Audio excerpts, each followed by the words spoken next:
Hello, everybody. I'm going to start coughing on literally my first fucking sentence. Good evening. We're Hard Knock Dice. And this is Ghost Saltmarsh. Good evening. Ian, Dungeon Master, Game Master, depending on what your preferred terminology is. And these gentlemen around me are our players / heroes / war criminals.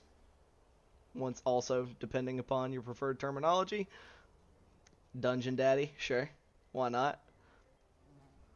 Yeah, hey, don't ask questions. To each their own, I guess. Anywho, we're here once again with another episode of this champagne. And we're going to do some stuff, probably. Might roll some dice, might take some damage, might do some damage, who knows. I might crit the party to death with how combats have been going recently. Oh shit. Be kind of fucked up to TPK just because I rolled really well, not because the encounter was unbalanced.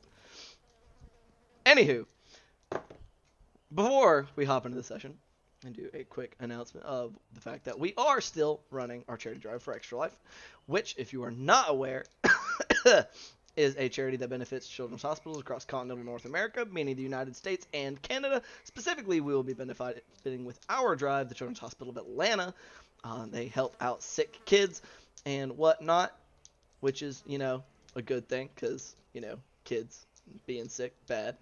So, take a look down below here in Twitch, and if you're over on YouTube, go over to Twitch and look at the link because we're lazy and kind of suck. I'm about to put it in the about, so it'll be. There, I thought about it as stream. I was editing everything before we started, and I was just like, uh-oh, I have fucked up.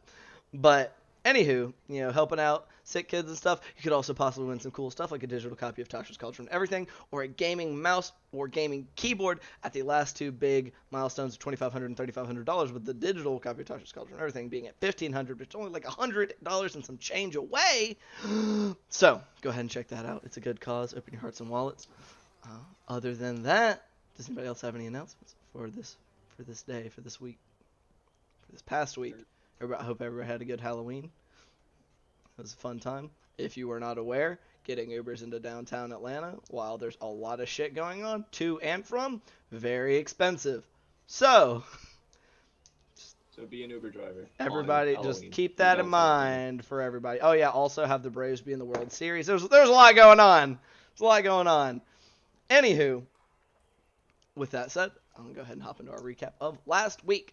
So, our party began last week's session with their arrival at the Lizard Folk home base. I'm going to stop saying lair because it keeps making them sound evil and like their enemies. So the Lizard Folk home base, which also happens to be the base of operations of the current resistance combatants, united allies against the Sahuagin threat. And so they basically got confirmation, kind of, sort of, from Sub-Chief Krushnil that their boat would be cool as long as they left it there, and decided that was good enough. Wandering through the camp, they also got a general sense of the vibe within the camp of humans, the forces of Saltmarsh that were camped outside of the Lizard Folk base, coming to the conclusion that things seemed relatively okay, if not fantastic, before lubing themselves up with insect repellent, including the bird, before setting off into the swamps to hunt down some fucking Sahuagin bases. Taking their journey a little bit at a time, pretty successful, not seeing too terribly much. They did, however, run into a couple of trolls who put up a bit of a fight before ultimately being brought down once they figured out that fire would keep them doing so, and continued on their travels, getting a little bit farther along before beginning to spot signs of the enemy in the form of a Sahuagin patrol, which neither side hid very well from the other, and they engaged in a brief but brutal combat in which our heroes emerged victorious after some big old chops, some stivvy stabs, and a javelin made of lightning being thrown through a solid chunk of the enemy forces. And that is where we'll be picking back up today, as all silence is calmed. You still have adrenaline pumping through your veins. Your hearts are still pounding from the conflict, the scene is yours. I would like to attempt to find my javelin of lightning. Roll an investigation check for me, Jakob. I will assist him. Roll with advantage. Oh, well, I'm happy that you assisted me. 18. Easily done. It is probably pretty easy to get. You walk over to where it first began, and there's like dried mud from where the lightning would have charred normal ground, but instead it just zapped and dried it up, and just leading in a straight line to where you're able to kind of grab the end of it where it had buried itself in the mud and yoink it out. All right. And then if I see any, I'd like to look for any more javelins on this wagon. Sure. Roll one more investigation check for me. See how many of them got fucked. It's a 3. All right. High-low, Jakob. Hey.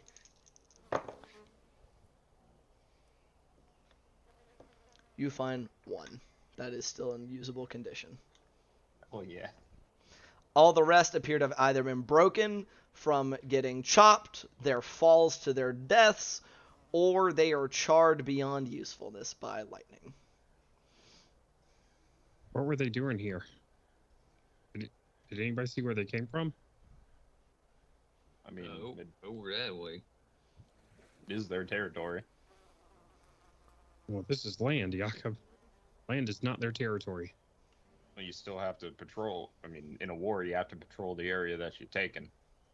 And this is, I mean, in a sense, it is their territory because they've taken it. This is part of the land that they've taken. This is part of the land that's between where your side's like forward operating base is located, and this is more kind of a no man's land, at least from what you could guess, because somewhere between where y'all have come from and further in front of you is their home base. So we're like the skirmish zone, basically. Yeah, y'all have traveled a couple now, almost 2 full days through this area, through this swamp.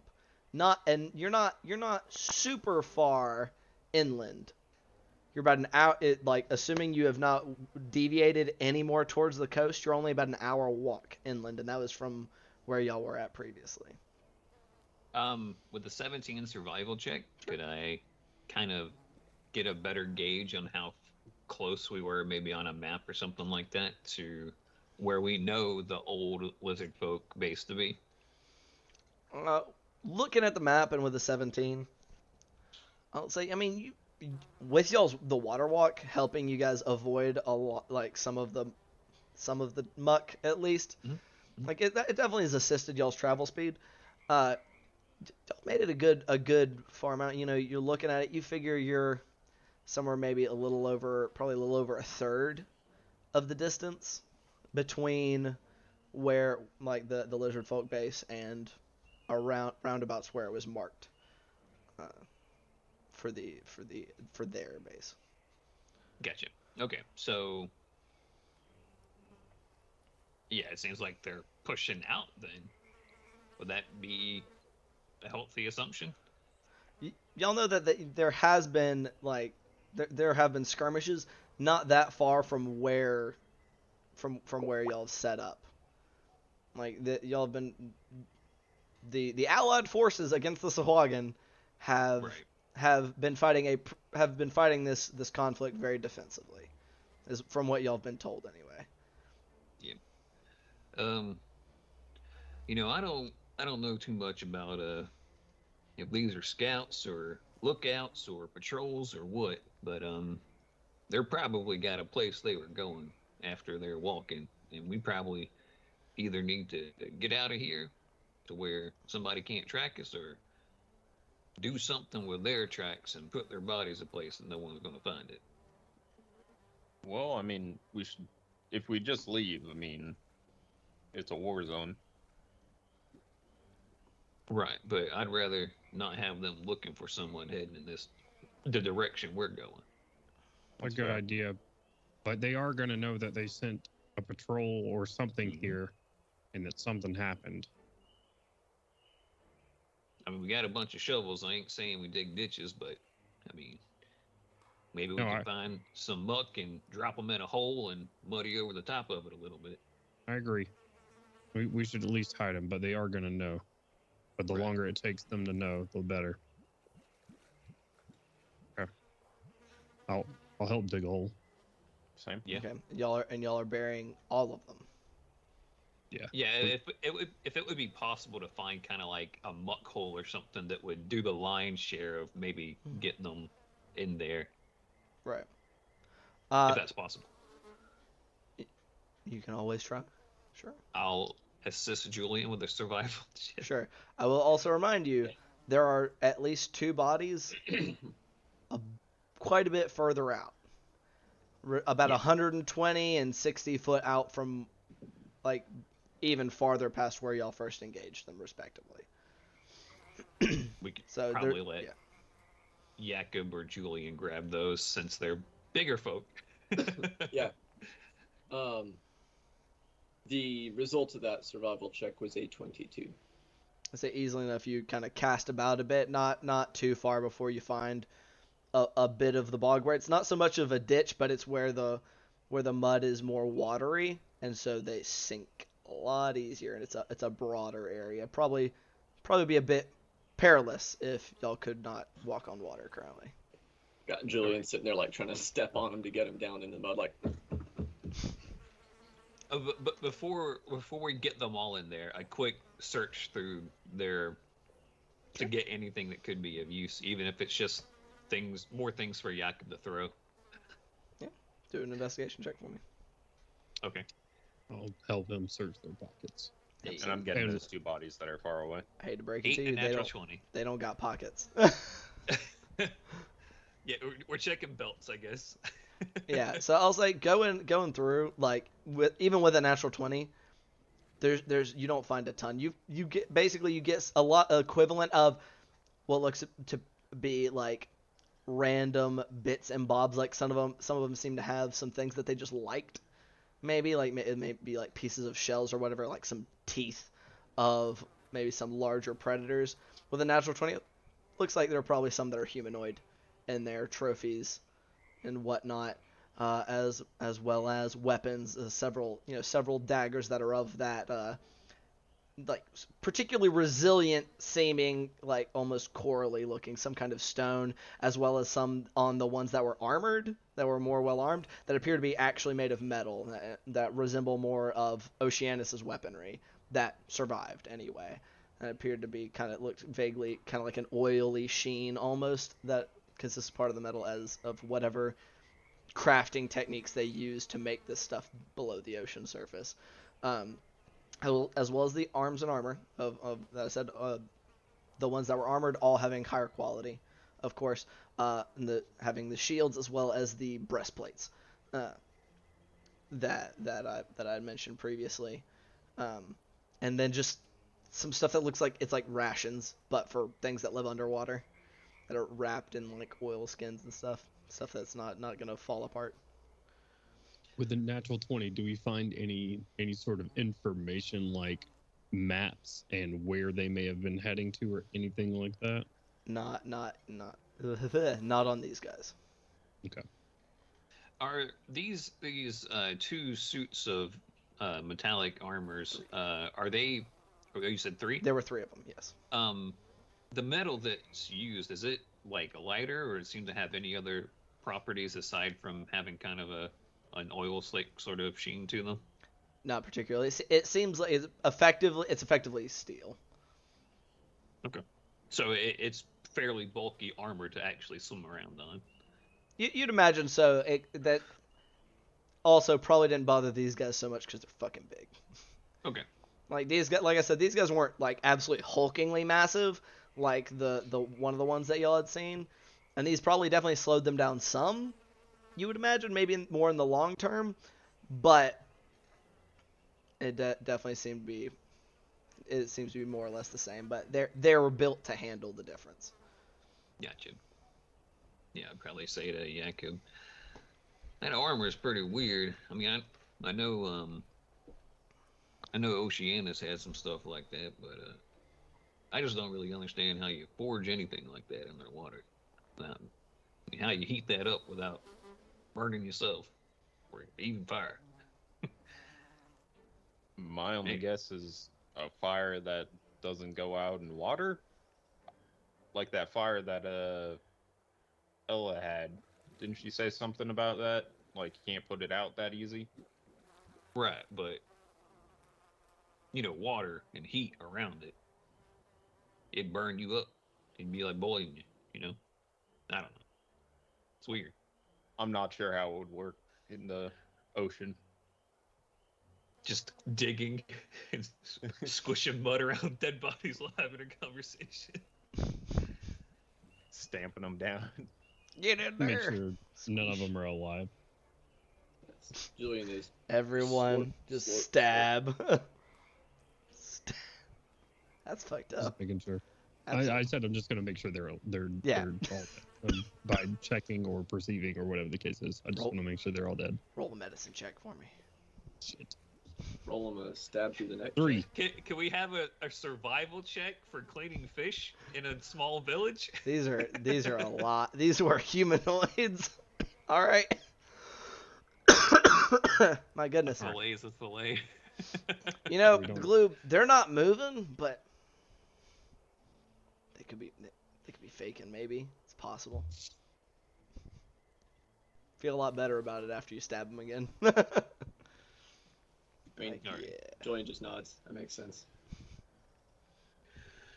Listen, the last one's got up like a lie. I don't know anymore. Things are different now. Once you put something down, it used to stay down, but that's not the case. So Julian No, I- shrugs. And they It's stand a back good up. No, I'm precaution. just kidding. Better safe than sorry. You're definitely not wrong. We can, yeah, they'll be fine. They'll be in the book. They'll be fine. mud pile. Yeah. Alright. And real quick, while the end of that's wrapping up, try and, I guess, kind of crumbly, at least sort of, maybe try to get rid of some of the tracks. I don't know. like- Their tracks or your tracks? Their tracks, and around the combat area. Okay. Probably more their tracks and where they deviated off from for a distance before it comes to where we Sure. were at. If you recall, that's covering the length of a football field Right. worth of tracks. Okay. Multiple football fields. Yeah, I don't know if we got time. The football field's That's fine. distance was where y'all first really got visual on them. Yeah. That's true. Are we leaving tracks with the water walk? Yes. Okay. You still you walk atop it. You still make contact. It's not deep because you're not sinking into it, but it definitely makes it harder to see your tracks than it would have been under normal circumstances. But they're still there. Okay. Except for, actually, I don't know if Gloob, you still leave tracks with Boots of Elvenkind, right? Or you're That's just... what I was just checking. Okay. I couldn't quite recall. I know there are boots that straight up say you do not leave tracks, but I can't still remember if that's leave boots. tracks. Okay. I just have advantage, and I don't make any sound. Okay.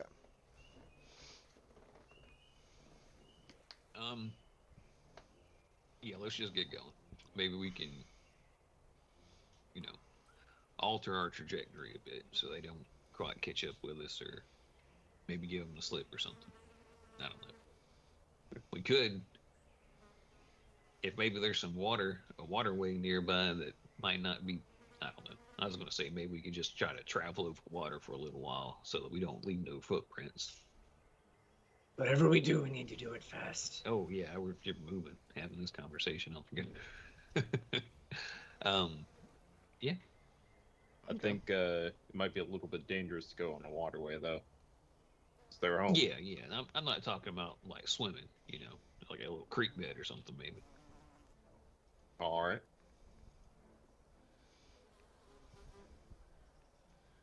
All right. Well, is there some sort of check we can do just to sort of like stay on the water that's in the swamp and not as much as we can?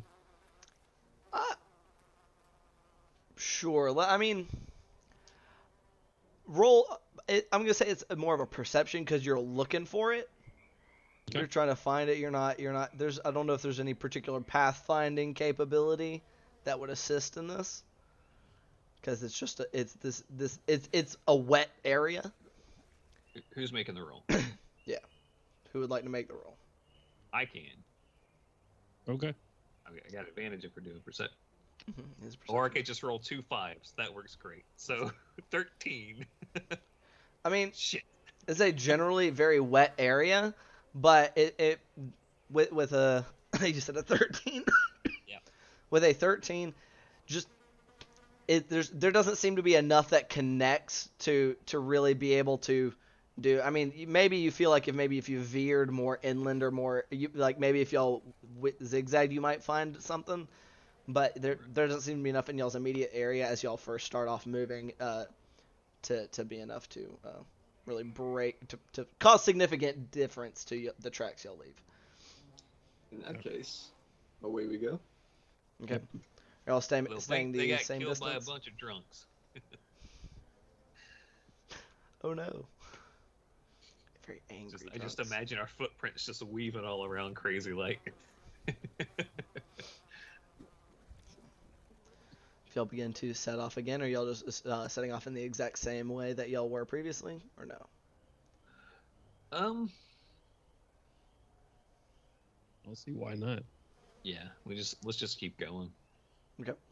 They're gonna find them. Those tracks are gonna find them. Maybe we should just try and increase pace. If we deviate too much, we'll just hit other And I mean, patrols. we've been traveling for like a day and a half, right? And we're only a third of the way there, so Y'all how quick did could- like a half day when y'all first got there, because y'all got there kind of around the middle of the day, kind of middle afternoon. You traveled for that day. Y'all traveled for one full day, and then y'all are nearing the end of your second full day. So, and like I said, y'all are a little over. You're probably closer to halfway if I was kind of counting between thirds. So like a little under halfway would probably be more accurate.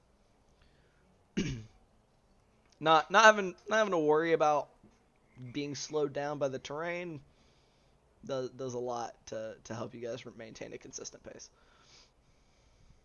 Also, can I was gonna say, could you technically use Flock of Familiars while taking a short rest?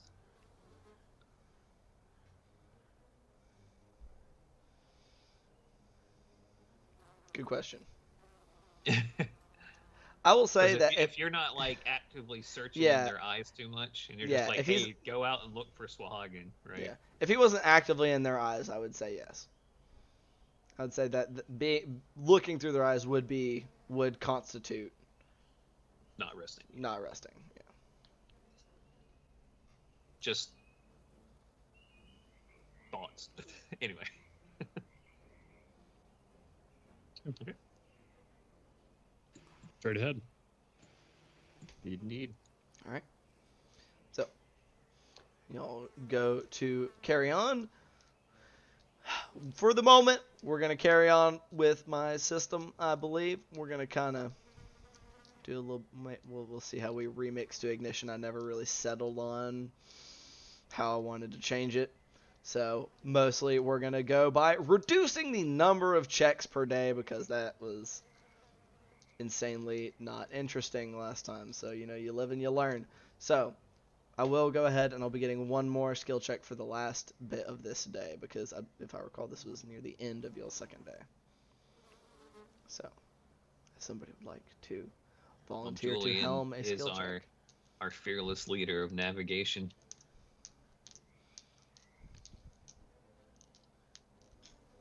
You're muted, buddy. Muted. Oh. It has been a couple cycles since I've done survival, so I will circle back to that one.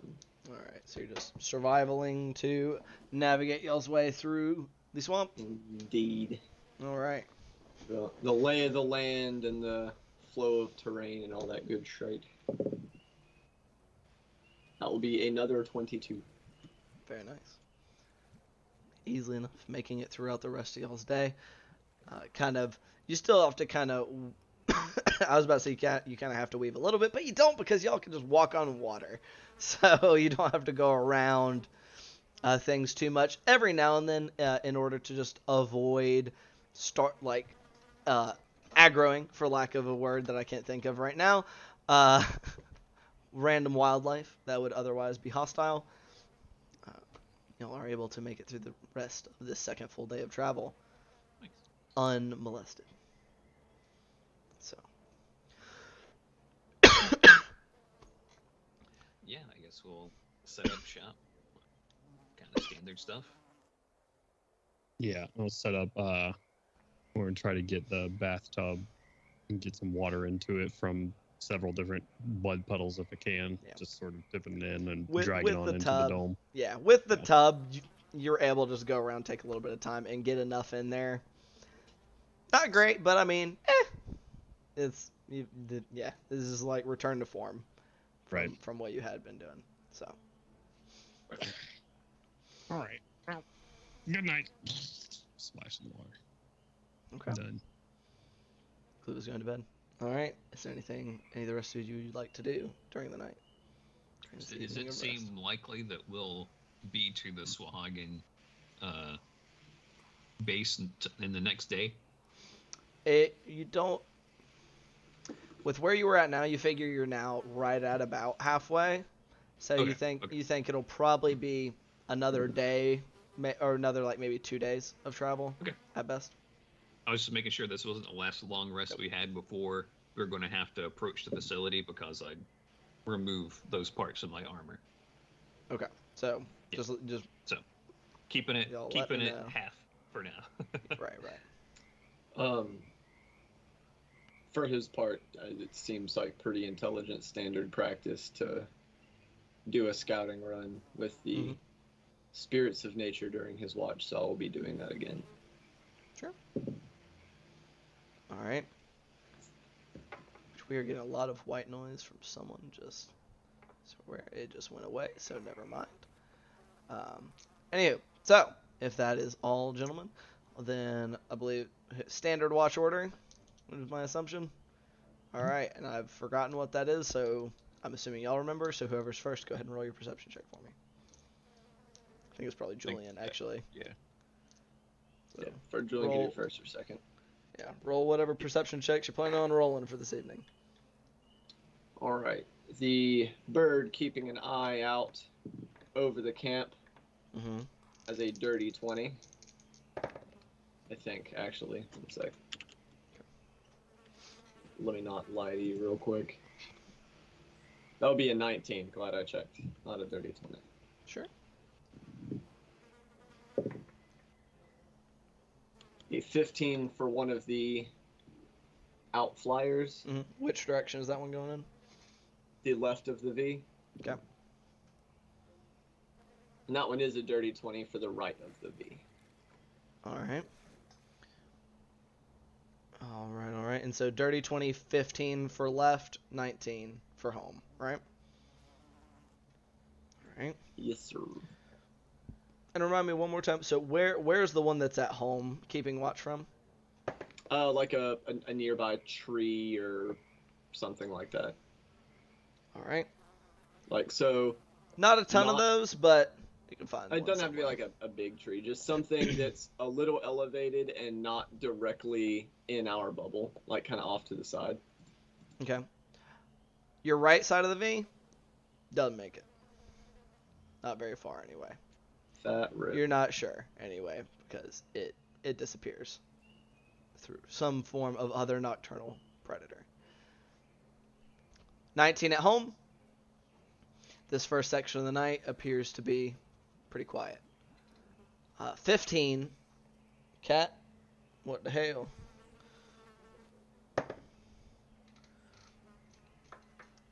It goes out, making its way.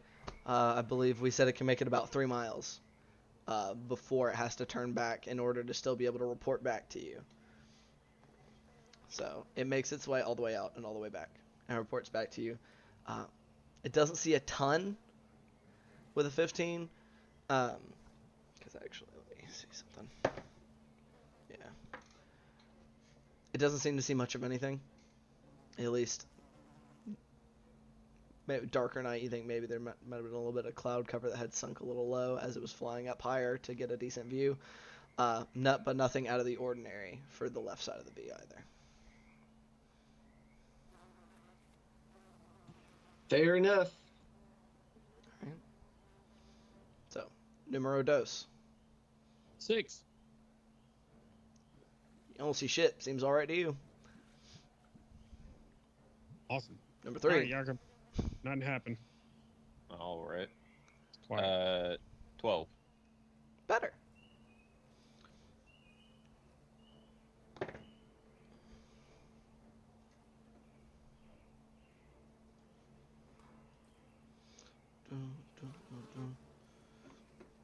In the distance, Jakob,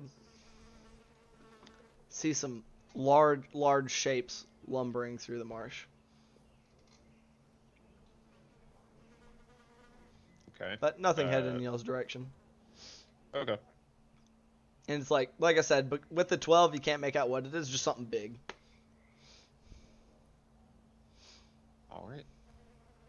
I mean, if it's not coming towards us, Doesn't seem to be. I'll keep an eye out for it. Sure. All right. I believe that leaves number 4, Bartholomew. That is a total of 15. Rolling great.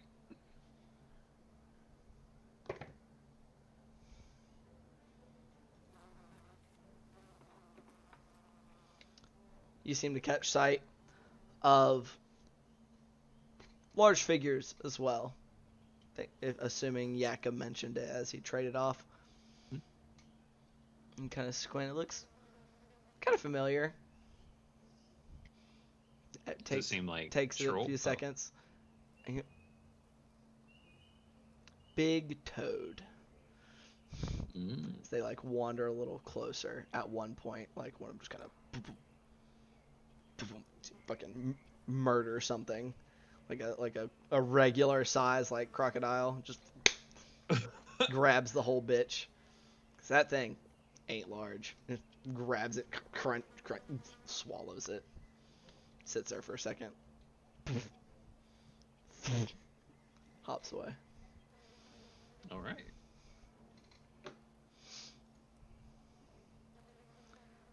All right. Well, that's a mighty weird thing to jam your bread with, to watch while spreading jam on bread.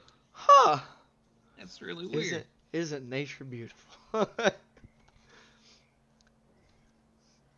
As time goes on, you recall like the bullywugs y'all fought had one of those with them, so appears they're native to the area. All right. So y'all make it to your next morning.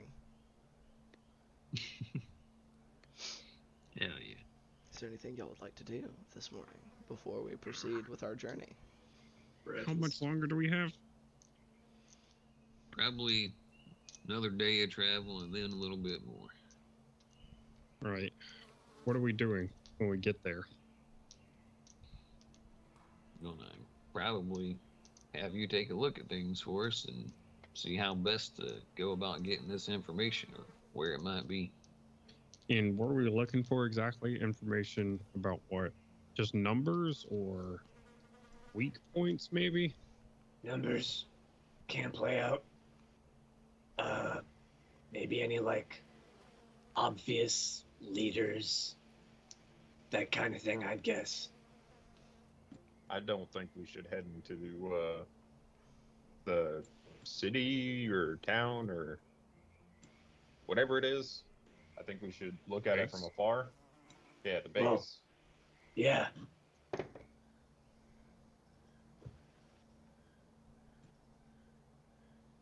Yeah, you can have your birds look at it. Yeah, Julian makes like the bird hand gesture. Yeah, sure. Okay. All right. Can at least see what's what, maybe get a little bit closer. I mean, it's hard for me to know because we don't really got a super good layout of this place. If there are certain sections of it that are underwater, I imagine that's where there would be some type of maybe documentation or orders or something like that, but I haven't the smallest clue of how you write letters in the water. So, Do Sahuagin even use documentation? no idea.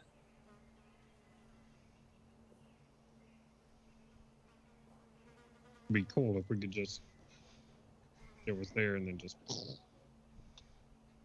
no, it's not.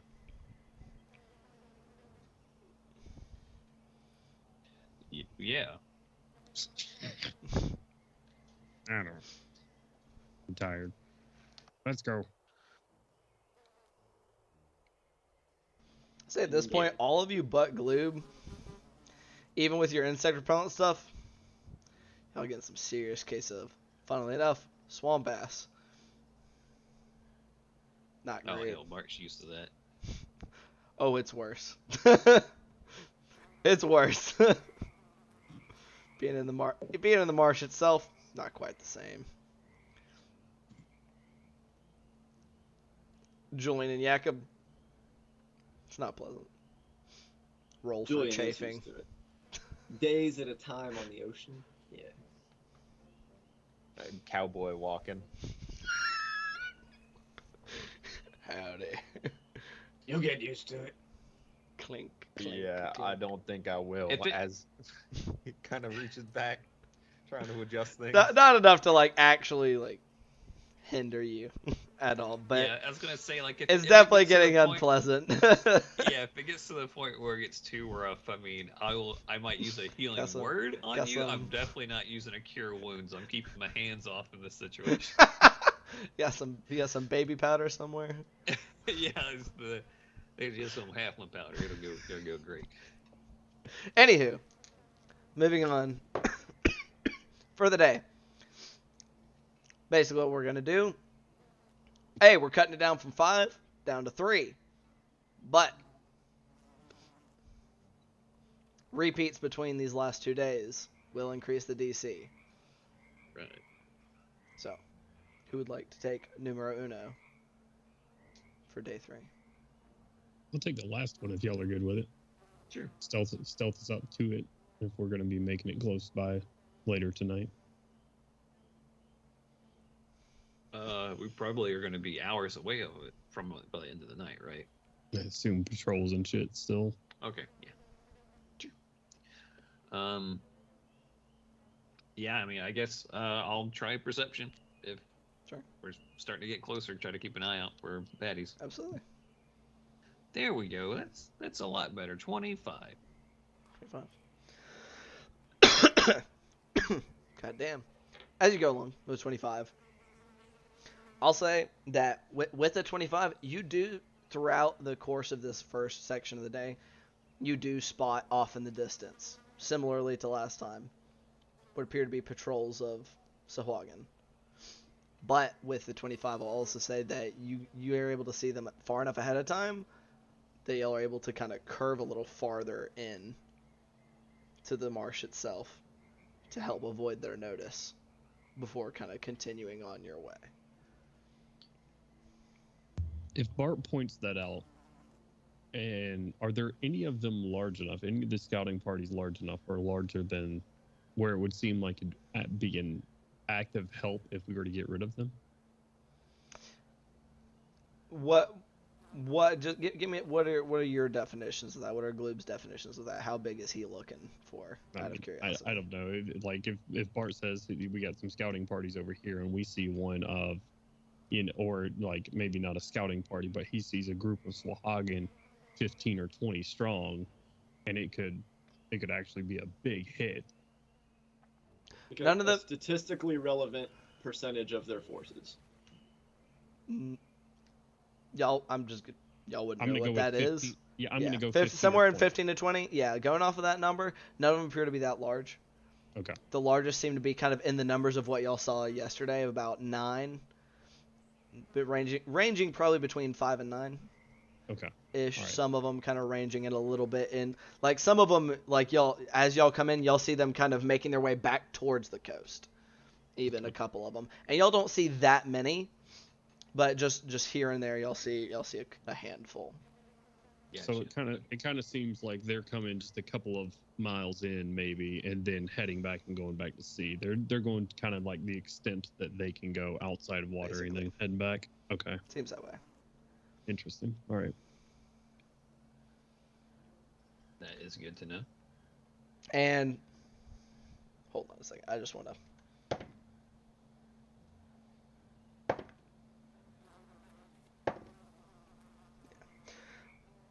They appear to be, at least a lot of them appear to be trying to be relatively stealthy. They're not like just marching through.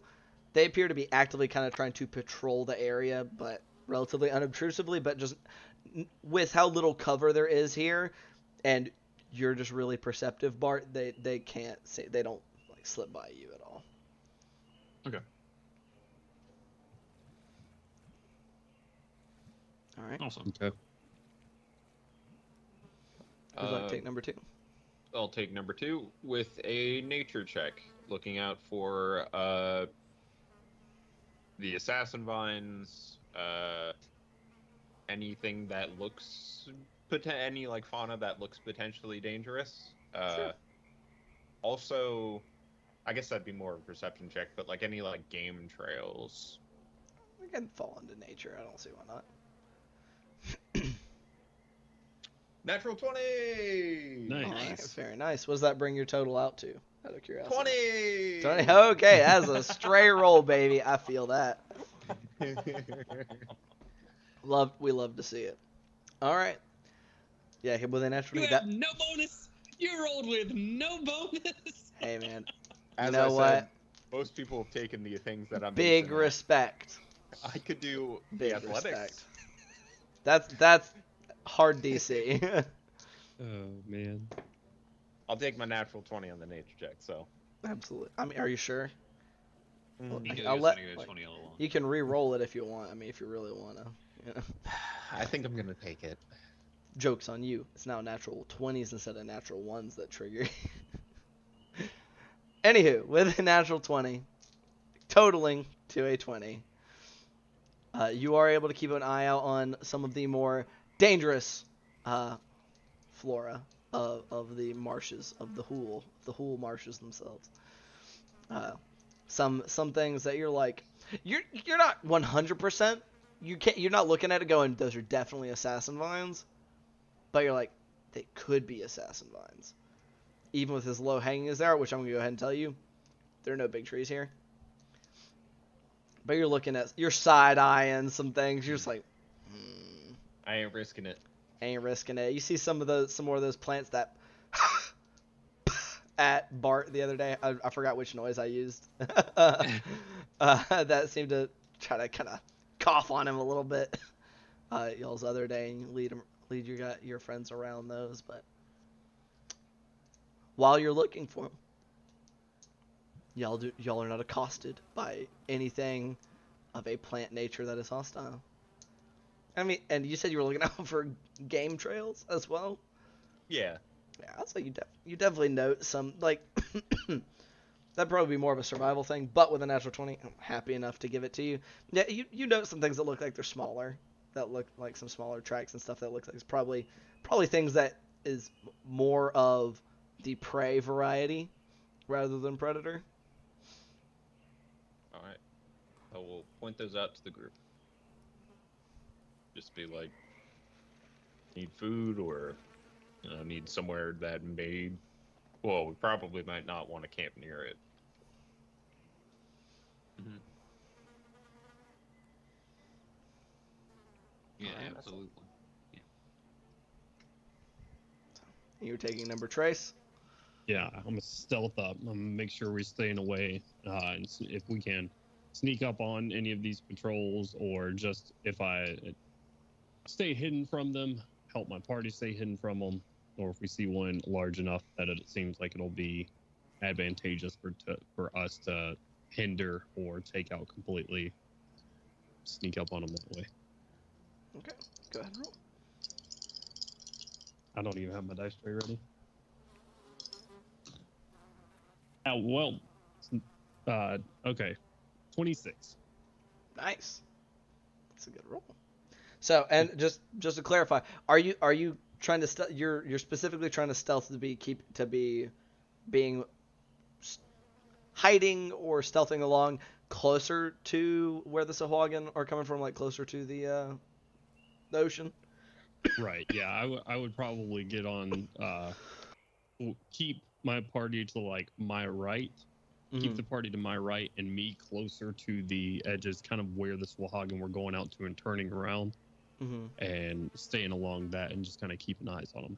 And if I can stealth and gain any information that way, and then just keeping the party all further off to the side so they're not even seen. Just out of curiosity, what languages do you speak again? Common and Grung. And Halfling, I think. Common, Grung, and Halfling. Okay, I'll say with a 26, you're able to get like depending on how far away you're willing to get from your party, you can get you're able to get pretty close to some of these scouting groups, and you hear them kind of talking amongst themselves. It's kind of a harsh, kind of snarl, a lot of harsh, kind of hard consonants and snarling and stuff hidden in there. You're not able to make out anything of what they're saying. But it's kind of more of the same. It's some of the like these smaller groups, the ones that are coming in, and you see them. They all appear to like have their heads on a swivel, but none of them appear to notice you. Before you go any further, Sure.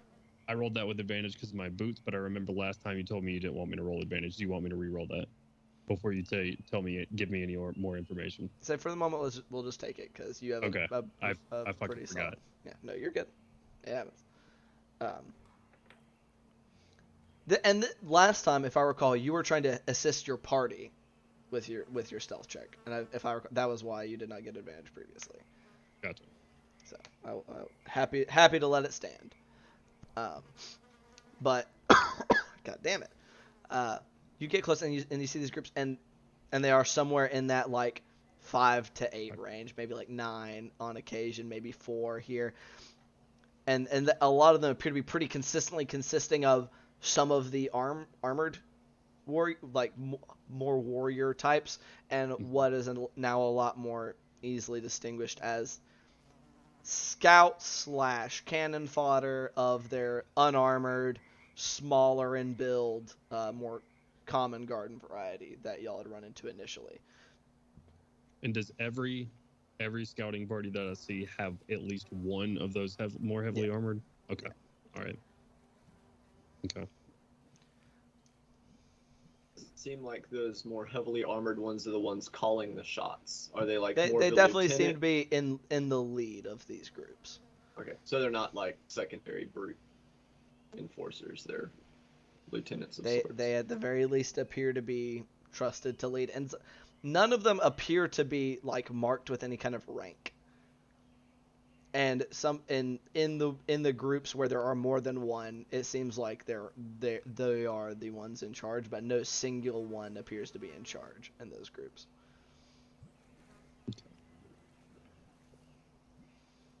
All right. Bring us to the end of day number 3. Scoot in my tub to the dome. We really got to learn how to speak this fish language. Do any of you guys, Jakob, you speak a lot of weird stuff. You can speak to golden lizard folk and stuff, or dragon folk and stuff.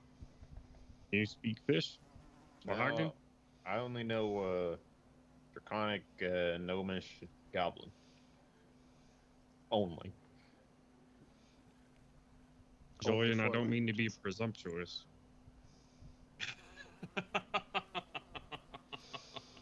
I don't speak what they speak.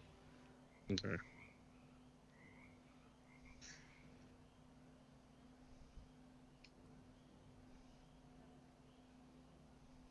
Well,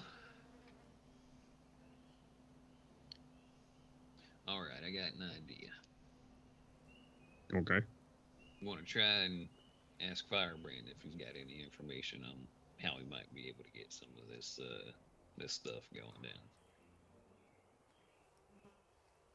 Yeah, we're not going all the way back. No. I can use magic. It's all right. I'll just get Sorolli to carry my voice a real long way. It'll be all right. Okay. All right. You yelling that loud's not gonna. No, I won't have to yell. It's magic. It'll be fine. You say so. See if you can Alright. tell us what he specifically wants. Wants. Okay. Here we go. Now, set up the spell and fire off a good old sending. Just say, Count this man's words, somebody. We need a word counter. all right.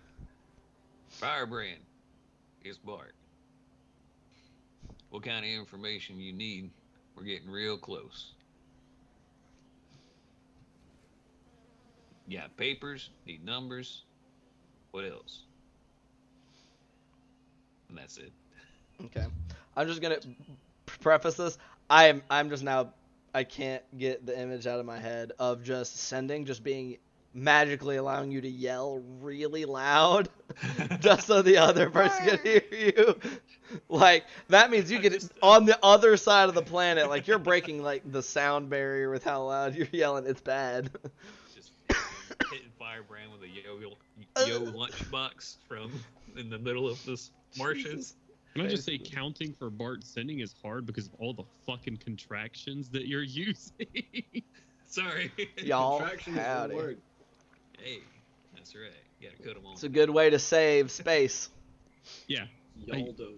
Yeah, Yaldiv, right? Like, y'all, is that y'all would have, or is that Yaldiv? DM. I need rulings. I need rulings mid-sentence about grammar. I'll try to just sort of keep it below 20 so that we just Got we'll some just keep it breathing vague. room. We'll keep it vague for the I'm pretty sure he said you needin' at one point. You need. Is that all one word? I don't know. It's a mystery. Y apostrophe N-E-D I-N. You needin'. Anywho, Sorry. a short wait later, you hear a response within your noggin.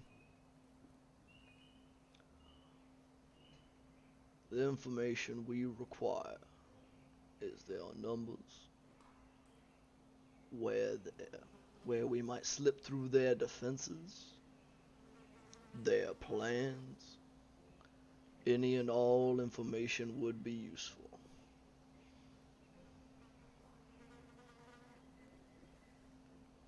And that is it. Yeah, well, Firebrand said they don't know squat and anything's gonna help, to sum it up. So You can tell them what Patrol. we've seen so far. yeah, patrols, where they might have weak perimeter defenses, if they got any plans or anything like that, or what their vague numbers might be. So I feel like the number part is going to be pretty hard, because if it's on the water, then I imagine a good portion of them folks are going to be sleeping in the water and not on land so much. Well, it's more than birds that I can contact. Hey, well, I guess be careful with that, right? Because they'll probably get them for food, or try to get them for food. Or just kill them if they look too curious. I mean, fish are fucking dumb and they just kind of float around. A fish with a purpose sticks out. Yeah. Not to mention, I doubt too many fish go creeping up on Swahagan.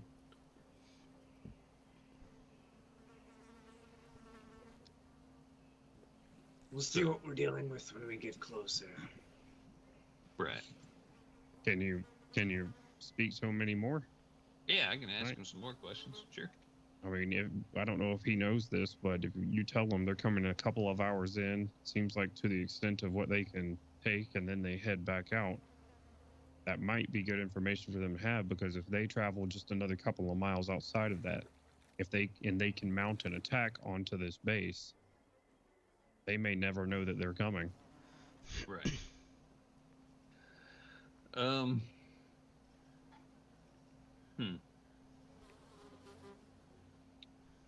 So real quick, let me clear this up, GM. Yeah. Absolutely. You said they're going out as far as they can with, or you're talking about from the coast? Like they're Correct. coming up. Okay. Some of them appear to be kind of coming at an angle. Some of them seem to be coming straight in. Like, and I'll say even some of them even like, because y'all are only a little over an hour in. Some of them seem to be kind of at a trajectory that would have gone past where y'all were, like where y'all are traveling.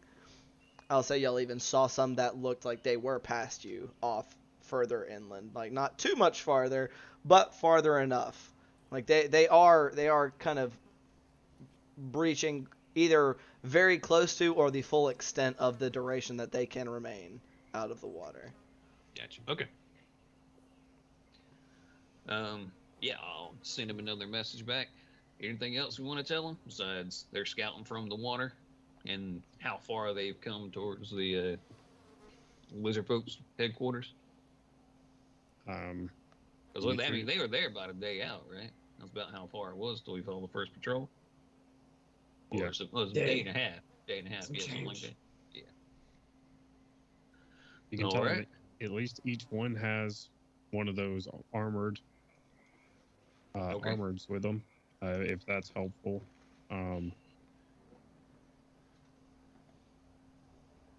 We haven't seen any battle groups yet. Just these scouting parties. Yeah, just scouts. BM, how many scouting parties would you say that we've come across since after the first one? After the first one, they're not terribly frequent, especially because y'all are still not right up on their base. I'll say y'all have probably seen about 5 throughout the entirety of this day. And that's as y'all were So 6 actively total? moving. Yeah, y'all have seen 6 total. Some coming, some going. All right. And we're how far away? You from the figure you guys might be able to make it by the end of tomorrow to And within striking about a- distance or within like visual range. Okay. I'll just say, as far as patrols go, they seem to be coming up from the water. Going out as long as they can breathe, coming back in. Coming back. I said in.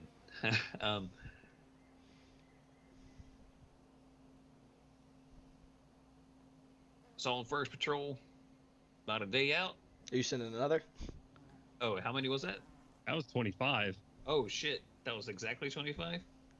I think so. You said Yeah, a lot sorry. of words really quickly, so I had Sorry. to catch up. Okay, my bad. Yeah. So yeah, I'll send that and see if he says anything to that, and then send. Shit, I'll burn all 3, I guess. All right. So after talking about the patrols, this doesn't surprise me too much, but it is good to know that there is a range with that we could perhaps avoid them entirely if we are willing to brave the dangers farther within the marsh.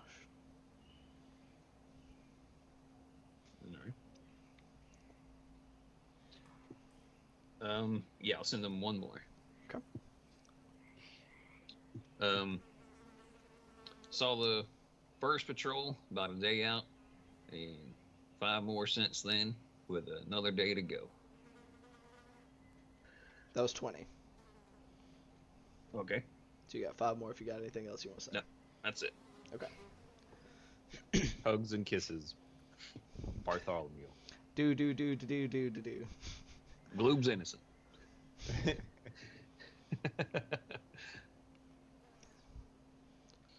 Well, so they are not patrolling too heavily, but the marsh isn't exactly their territory, so I'm more concerned about what may be going on within the water. But we will keep that in mind when planning our offensive.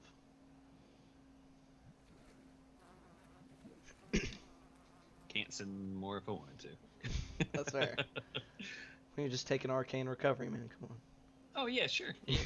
Yeah, I'll do it if you let me. All right. Is that gonna be it for y'all's evening? Okay. So, if I could begin getting y'all's round of perception checks, Julian, Alright.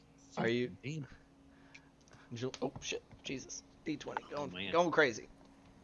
It's a bad night for me. Mine's 11. I gotta be right back. Okay, very well. Thankfully, you're last. God damn it, Julian. Mr. Number One Boy, are you sending out your owls again? That seems like it would be stupid to not do so while I have the spell slots.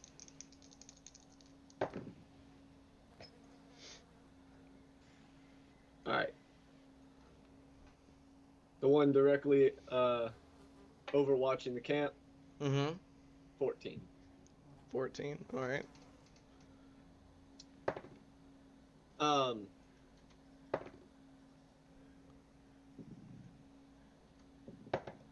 Jesus, fuck. Alright, well that one doesn't see a damn thing. It'll be a 7 for the left. Oof. There we go. And then 21 for the right. Jesus. 7. Dude, I'm so sorry. Is the one on the right the one that gets eaten? And at base. Home camp. I rolled a 95 on percentiles. Unfortunately, throughout the night, you do not hear back from the one on the right, and during your watch at some point, just hear a brief and then you lose number 2 as you hear like a brief like kerfuffle before like the flapping of wings as it leaves, not having gotten what it wanted. Out here eating all these owls. Good lord. Other fucking predatory birds. I want to summon those. Alright, anyway. It could be other owls for all you know. It's a mystery. Unfortunately, I don't know why that left one is so lucky. It keeps making it. But it sees blind. That's jack why. and they shit they feel tonight. bad. They're like, that thing has one eye, and the one I'll eye say it's 7. It doesn't see shit because it avoids. It's actively having to avoid being poofed out of existence. And so it makes it back, but so little like no useful information gathered from its exciting journey. Whoever I relieve on watch, just hear me grumbling about nighttime predators. Yeah, I'll say it's a mixture. It's not necessarily just airborne predators. Like, it's just things in the night. No other passed down. Some of them like maybe one like swapped out. Like you were told about a giant toad. Maybe it swooped down to get a better look at something and got smacked out of the air. Like it's a dangerous place. Grumbling. That's the only pass down. I've also rolled really high in the percentiles every night that you've done this, so it's really unlucky. Alright. So, 9. number dose. God, you hate being here. Well, fun. Your Gloop's probably not even looking towards where he probably should be looking. He's just kind of absent-mindedly staring just sort of deeper into the marshes. Looking in towards where you know your tribe is, somewhere within the marsh. Your only consolation being they shouldn't be coming out this far. They don't normally. Bring us number 3. Gloop and I are twins. 9. Awesome. Hell yeah. You just you neither hear nor see much of anything. It is dark. You're chafing a little bit. God, you hate this marsh. You think the insect repellent may not be helping because you've been trying to make sure that the bugs like don't get into the cracks in your armor, and that may be making it worse, not better. It kind of stings in places, but it'd probably be worse to be getting eaten up by the bugs, so who knows. Which you are marking off your insect repellent every day, right? Okay. I just marked off another 5 doses. Okay, fantastic. For yesterday. Are you still lathering up the bird, by the way, Klub? I've been marking off for that. For a whole person? Alright, Gloob is small and his bird is tiny. I'm probably using 1 usage in between me and my bird. I'll say, between you and the bird, sure. I'm not dumping a whole usage on the bird, he would be dead already. He would be Absolutely. poisoned and murdered. I mean, that thing's got to have resistance to poison by now, right? It sits on his pauldron and stuff. It doesn't touch him. Correct. All So right. I get 3 uses back. Nice. Nice. You Um, bought like 80, so a drop in the bucket. About 160. You fucking psycho.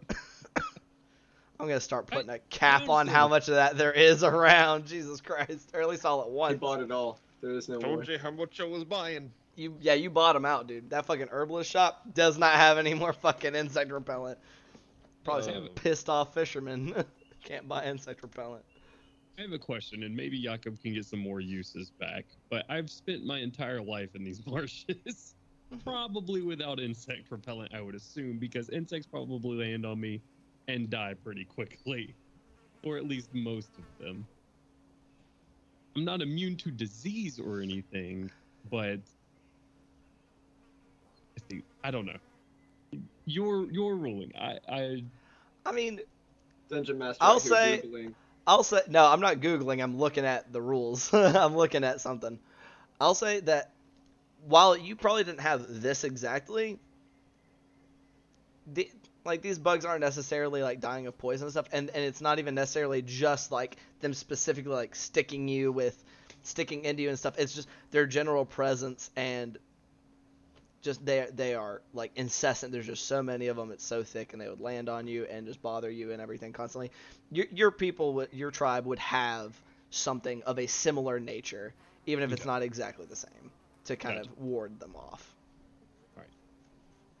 So in that case, Luke probably wouldn't put any of it on his skin, because like frogs breathe out of their skin, so it'd probably put it on my equipment and stuff like that. You're putting it somewhere.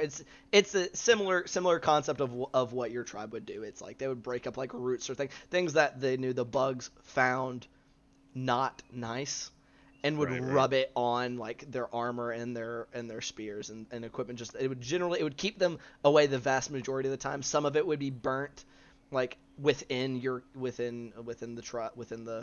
I was about to say your camp, your home, and everything, like outside of sleeping arrangements and things that to keep them away in general. So Okay. Easily enough done. So you said you were also a 9, Jakob. You did not see shit, my friend. It is I'm just dark. looking at the frogs with my daughter again. Fucking hate it here. Yeah, your daughter's hanging out. She seemed ghost perception. She rolled better than you. She tries to point. She rolled a 15, so I don't actually have a stat block for your daughter, so I don't know what her bonus is. She's got at least like a +1, right? She's a kid. Kids are really like perceptive. She tries to point some stuff out to you in the night. You do not see it. It's like You nod and go, "That's great, sweetheart. That's awesome."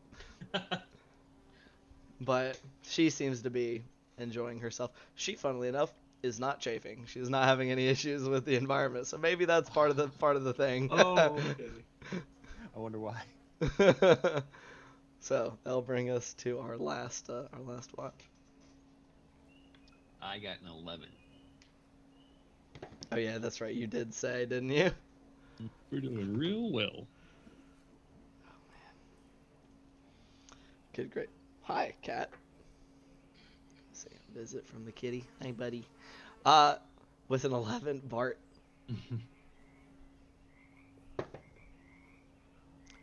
You don't see anything. Nice. Buttering. Yeah, it's like you're just so into. You're like, nothing's gonna fuck with us. We're fine. Only half paying attention, glancing up every now and then. Yeah. Y'all make it through. Fuck me. Make it through the night. Into what hopefully will be your last full day of travel, and may even put you within striking distance of your destination. So. If I know it's the final day, then I'm gonna break down my armor and put the extra bits in the bag of holding. Are you gonna do the same, Bart? Yeah. Okay. So, just Just make sure y'all have it, and just feel free to just add it to your inventory and equip it. Y'all are currently effectively wearing a chest plate or breastplate, whatever the fuck it's called in the equipment. I believe it's a breastplate. Same thing Julian is wearing. So, I'll say between, y'all took a little bit of time this morning to kind of unattach everything, taking, you a good bit longer, Jakob, and definitely you are much, much lighter, because this removed not just the plates, this was removing your chainmail, like this is removing the vast majority of your armor. Somehow only decreasing your AC by 2. You feel It only goes down by 1. I guess part of it is your movement is lighter. You feel more agile without some of those heavy plates. Still probably not quite as well protected, but maybe you can dodge some more rather than just take the hits on your armor this way. Definitely Damn, Blue. quieter. Is this how you usually feel? Like what? Never noticed all the clanging and whatever your armor does. Yeah, until... you never notice it. Everybody else does. I mean, Bart, have you noticed it? Nah, it's hard to hear over my own armor. Yep. That's the point. That's the point. Yeah, I was just joshing with him. You know how he is. I don't. This armor keeps me alive. I'd rather be loud and not with my face crushed in. I agree. I guess. I'm sure we could get some frog armor made for you. Nice What? and run gear. Yeah, like some plate armor like me and Jakob got. Oh. Very scared about what you meant right there. No, not armor made out of frogs. I get that now.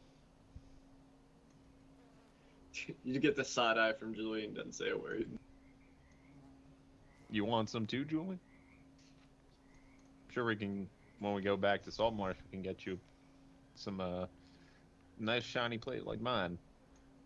I'm good. You gotta be able to move around. I don't know how y'all do that. Y'all just let things right up against you.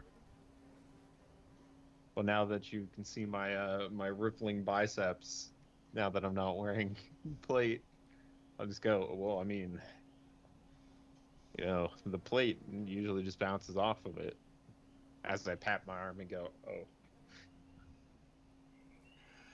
Well, I mean, Glue, if I could move around like you, I imagine I probably wouldn't wear too much armor either, but I jump about as good in wearing all that plate as I do without it, so it does me just fine. It's fair. Still don't see how you don't just like get away. Because I'm heavy. Are you happy? Yeah, I'm pretty heavy. I'm gonna go try to pick up Bart. Roll a strength check. It's 16. How much do you weigh, Bart? Let me. I don't have my weight in my RAM. Let me look in. I am willing to bet he is well above Gloob's max lifting. What's your strength, Gloob? My strength is 12. That's 100 goddamn, 180 pounds. Let's see. You'd just be able to look at your. Yeah, I only weigh 55 pounds, but in my inventory I A lot have of shit. about 100 pounds worth of stuff. So about 155 pounds, I'd say. You can Wait, get him no. off the ground probably. He's heavy. Yeah. He definitely is stretching the upper limits of your capabilities. No, I'm quite a bit lighter than that because a lot of this stuff should be in the bag of holding. Actually, like I have all my mess kits in my inventory currently. So mostly you're tracking like how much you're between your weight, your armor's weight, mace, shield, Like, I Me- think so. Yeah, me and the armor is probably like 110 altogether. So you're probably, it's still a good bit heavier, not quite as heavy as we just presumed, but I mean, you can get him off the ground. He's definitely not, it's not like just lifting up your rapier or anything. I don't know. If someone like Yakov hits you, I'm worried we're gonna fly a couple of feet. That's why I try to avoid it. But you say so. Speaking of, you want to put those armor parts in the bag of holding? Yeah, we can keep them in there. They'll be fine. All right. Just throw all the armor parts in there. Yeah, I assume y'all keep them more or less like together, so that they're not all just jumbled in there. Like, oh shit, we gotta find every piece. What was this That's one what called glue- again? That's what Gloob would have done. Just Roll a knowledge armor pieces check, because you have to be able to think of the piece you're looking for. I'm joking. I'm not gonna make y'all do that. That's kind of ridiculous. That's a little over the top, at least for me. Yeah, y'all stash your armor in there, feeling footloose and fancy free. Hell yeah. Somehow only being 1 AC easier to hit in Bard's case. Doesn't make sense. Mad. Fuck it. Are we doing the checks again today? And 3 of them? 3 more checks. Any repeats from this last day will be a higher DC. I got you. Julian will roll an investigation check. Tell me what you're looking for. What are you investigating? We're looking for the details of the route now that we're getting closer. It is no longer ambiently trying to be aware of threats. It is now actively looking for regularly used patrol patterns, any kind of like, I can't remember what they're called off the top of my head, but they're the little hideaways that outlier scouts will sit Foxholes? and watch. Yeah, one of those. Or there's another word for it, but I can't Yeah, remember that's what it is. Basically a hide. a hide. Like, I think that's yeah. what they were called, is a hide. And then, so anything like that, basically to make sure that we come upon them in the best way possible that we can. Go ahead and roll it for me.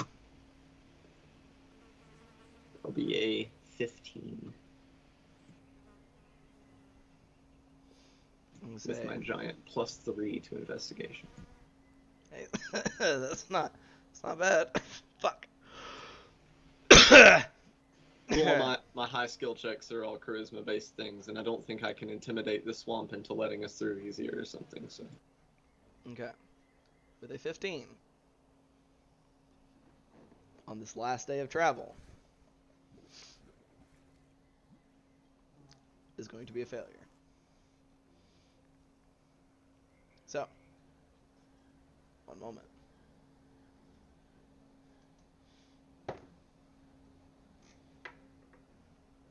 You see that the Zohagan have put SAM sites around the facility.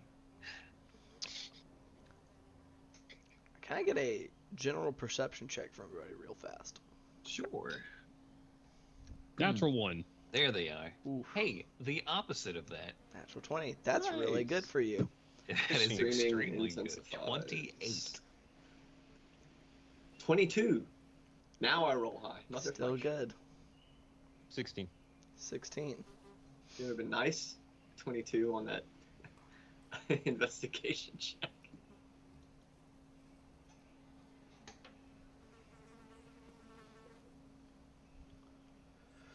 All right.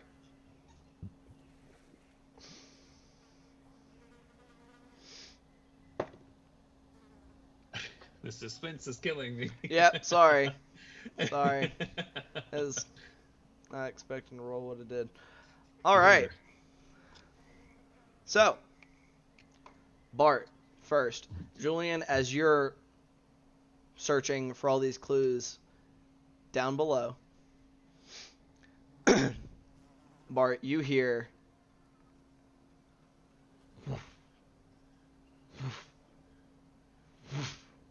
sounds like wings Oh, that's not good. getting closer and closer from farther within the marsh. And as it does, and you look up in that direction, you see a large, winged, black form. Looks kind of similar to something y'all have seen previously, except last time it was over the ocean, and it was shiny. Oh, And it is rapidly, doesn't seem, it appears to be flying relatively low over the marsh and approaching y'all's position. What are you doing? Only Bart saw it, or me and Bart both saw You it? you see it like a couple of seconds after Bart sees it, but it is, I would assume he is going to inform you of its approach. For those that are not aware of what I am describing, Bart is seeing a black dragon. a black dragon. I thought it was. Oh. What y'all saw previously was Oh. bronze. This He said is this coming one was from less shiny. inland, and this one is dark black. Oh shit, get down! And I Yeah, will I'll grab, probably exclaim. Jacob and yeet us both into the mud. Yeah, you against balls. Get the hell down. It's a dragon. Yeah, I'm covered in like muddy, shitty like cloak, so I will try and like dive on top of Jacob since he's wearing shiny armor still. I'll get a round of stealth checks from everybody. Those of you that have thankfully converted your armor, not at disadvantage. Hey, right? Oh, 7. Oh. Didn't matter. Advantage or no on this? I'll say go ahead and roll with advantage.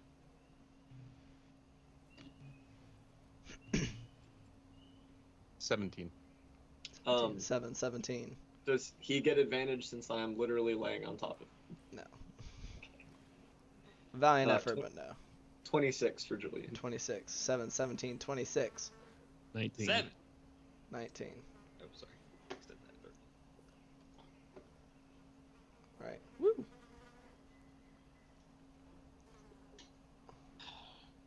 You said that was 19, correct? Rolled a 7 and an 8. Okay. Let me double check something.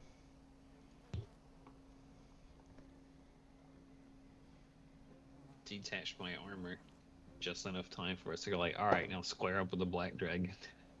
Like, fuck.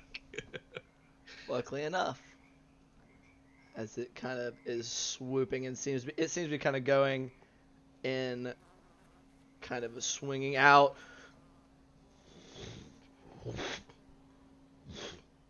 and coming and swooping back around, just going back and forth. And y'all freeze, like slump down into the mud. It passes over you, and for a few fractions of a second, as its head just seems to be going around back and forth, you think it sees you, but then it continues on its flight path and continues on over the marshes, seeming like y'all can even see it as it makes its way probably closer towards the as I imagine y'all stay there for probably another minute, makes its way out, and even with still see the speck of it, or speck is relative, as it kind of comes back in from the coast, coming back in towards the marsh farther along and continuing to move away from the group of you. Does it seem like it came from the direction of the Swahagans? It came from inland. Oh, it came from inland. It Okay, looks so like it's it was patrolling what is presumably its territory.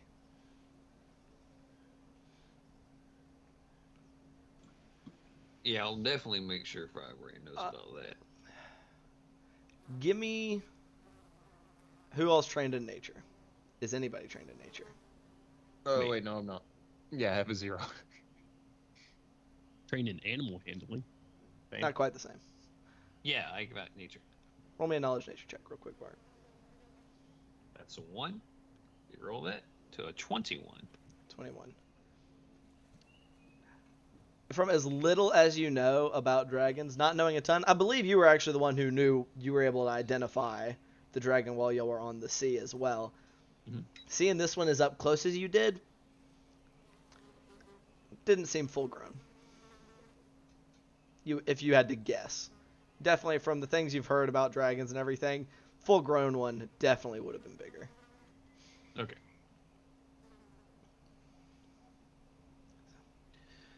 Yeah, I don't really know what the mating habits are of dragons, but that one wasn't a full grown one, so let's Oh. just Ah, let's It just can hope. be juvenile over there. Right. Let's just hope Points that back the direction it flew off. you don't have no nearby brothers and sisters or mom around. it's that last one I'd be worried about. Yeah. Yep. Yeah. Julian like just grabs a handful of mud and starts like scrubbing it on your fucking armor. You're way too shiny. Way too shiny. Yep, I agree. Also, scrubbing down with the mud. Julian Gloop. is Just fucked up right now. it's just gonna take the backpack off and just roll. Take the hat off. Gloop, can you roll me a knowledge history real quick? I think that's a +0. Yeah. Because you're from here, so. No. No. That is a natural 1 again. You're not sure where this, like, I'll say even with the natural one, your tribe knew of there being even if you didn't know it as a dragon, of there being a large flying predator that was within the marshes, but you guys yourselves weren't within its territory and actively avoided it anywhere you saw it, so you're not sure where its territory might be, where it begins, where it ends. That's kind of fun stuff. Gotcha. Nice. All right. Wonderful. Well, that was exciting. It almost got very exciting. So, I imagine you'll continue that is along your way. That is a word that could be used. Yeah, sure. I do know that dragons are intelligent creatures, though, right? Yeah, I'd say absolutely. Like you know enough about them, or you've heard enough about them that you would because I think you rolled in the 20s for the last one as well. That yeah, you know they're smart. Cool. But I'll say with a 21, trying to decide how much of the difference between chromatic and metallic you might know. You know they're different. You may not know the exact specifics. I feel like, regardless of all this stuff about, I feel like it's kind of it would be kind of common knowledge that black dragon isn't going to be a paragon of virtues and good deeds. No, I'll say with what little you know, I'll like, and with where you were located, I'll say that you definitely know that they are territorial and unkind to those they locate within their territory. Because you're located outside of a marsh, you're near common stomping grounds of those species. Gotcha. All right. Okay. So, on that happy note, who would like to take the second skill challenge of the day, as that was only number 1? Roll better than me. Somebody's got to do it. Oh, I will. I will say, all right, everyone, hold on a second. We got to take care of this. I'm gonna roll a medicine to get this chafing taken care of. I'm going to go. This is going to be an easy check by any means. Just throw that out there. It's 15 plus 5. Let's go. It's 20. Yeah, dirty 20.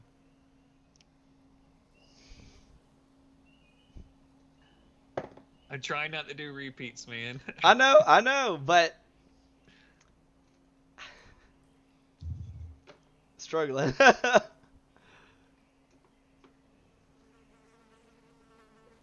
Oh man. It's helping people keep limber and the pace going without doing crab walks. You got a longer stride. We make better time. I mean, it's worth it. Oh my lord. Let's see.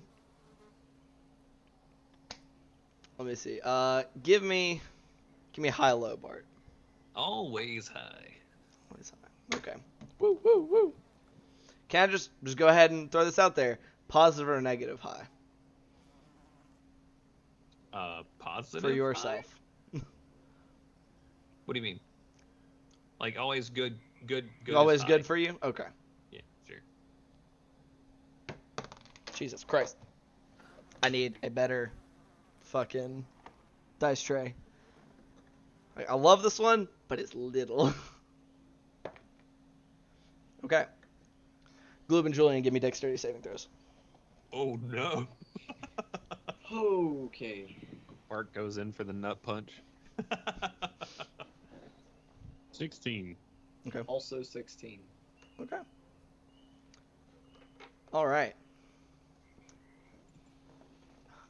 As y'all are traveling, those are both successes. I will say this wasn't too terribly hard, because I'm still iffy on whether that was on the cusp of a failure or not. So I wanted something here. We'll say as y'all were stopping to apply some balms, perhaps. This happened to be the time the water walking wore off, and as Bart was procuring ointment for Jakob, you two were pacing about or something, and but with a 16, as y'all were sinking down into some deeper patches of mud and gunk, you're able to throw yourselves to the side, hitting more solid ground with only the kind of up to the ankles of your legs / boots submerging within the thicker, deeper, more liquidier mud. Yeah. Why do we keep ending up in swamps? Marsh. So it's very hard to tell the difference. I'll help them out with some heavy uses of prestidigitation and get their pants clean. Is very hard. I mean, No. I guess if y'all been cleaning Stop up. that. Stop that. At least the inside parts of the pants. Can you? I don't know if you can do just the inside. It's within the cube, isn't it? You try to focus on just the inside. It cleans the whole section.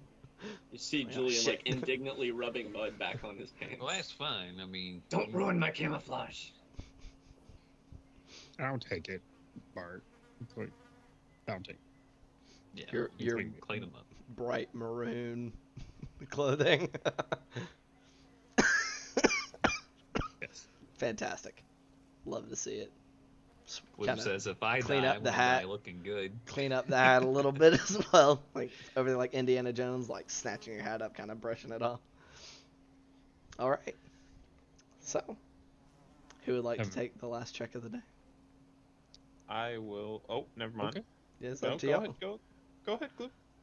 It's a roll off. You roll Yes. better than me. It's Jones. All right. I'm mixing it up because. Swear to God. What's up, dude? I am going to use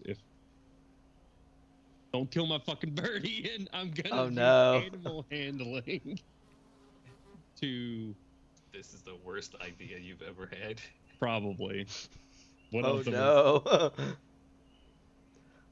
I'm gonna I'm have- just for the sake of Melvin, there are alternative uses to animal handling while trying to traverse the wilds. Okay, sure. If you want to give me I'm that. trying to not murder your animal. He is brightly colored and he screams. Yeah, just imagine you sending your Just- bird to fly and he's just going, they're over here! They're over here! Fuck them. Your mother was a whore with a fart Oh, ass, just just flying. as it's flying through the I think air. that is a very idle thing for them to talk. But regardless, I will use animal handling, and I will try to talk down, or if like any sort of beast that come our way, or any sort of like things that would normally make a lot of racket if we were to get too close to them, Sure. soothe them, or at least get my party away from them, recognizing Sure. they would make a lot of racket. I've been Absolutely. rolling like shit tonight, bro. Very acceptable. Against crows, ducks, dying horses. So another failure. It's a 9 total. I rolled a 2. Okay. On the bright side, that is not a 9 that resulting in your bird's death. Hopefully it doesn't result in a black dragon either. So this time it's 2 black dragon. Okay. Yeah, if It's I mother and roll son. if I roll another natural 20, I'm not gonna know what to tell you guys. Okay.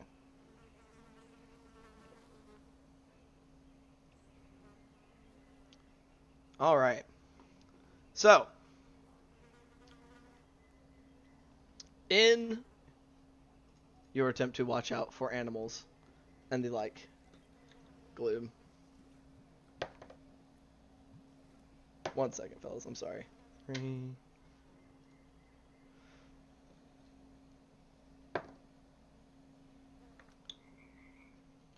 All right. In your attempt to keep an eye out for these animals and things of the nature, you're not seeing very many. You ward off a couple, and you're kind of trying to keep a little bit away ahead. And as you do so, god damn it, I gotta double check if these guys have the same thing.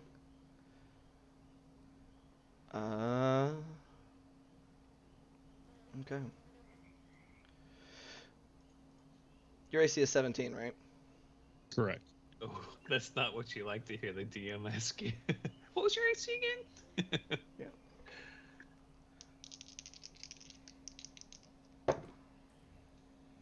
With a 22 to hit. Oh no.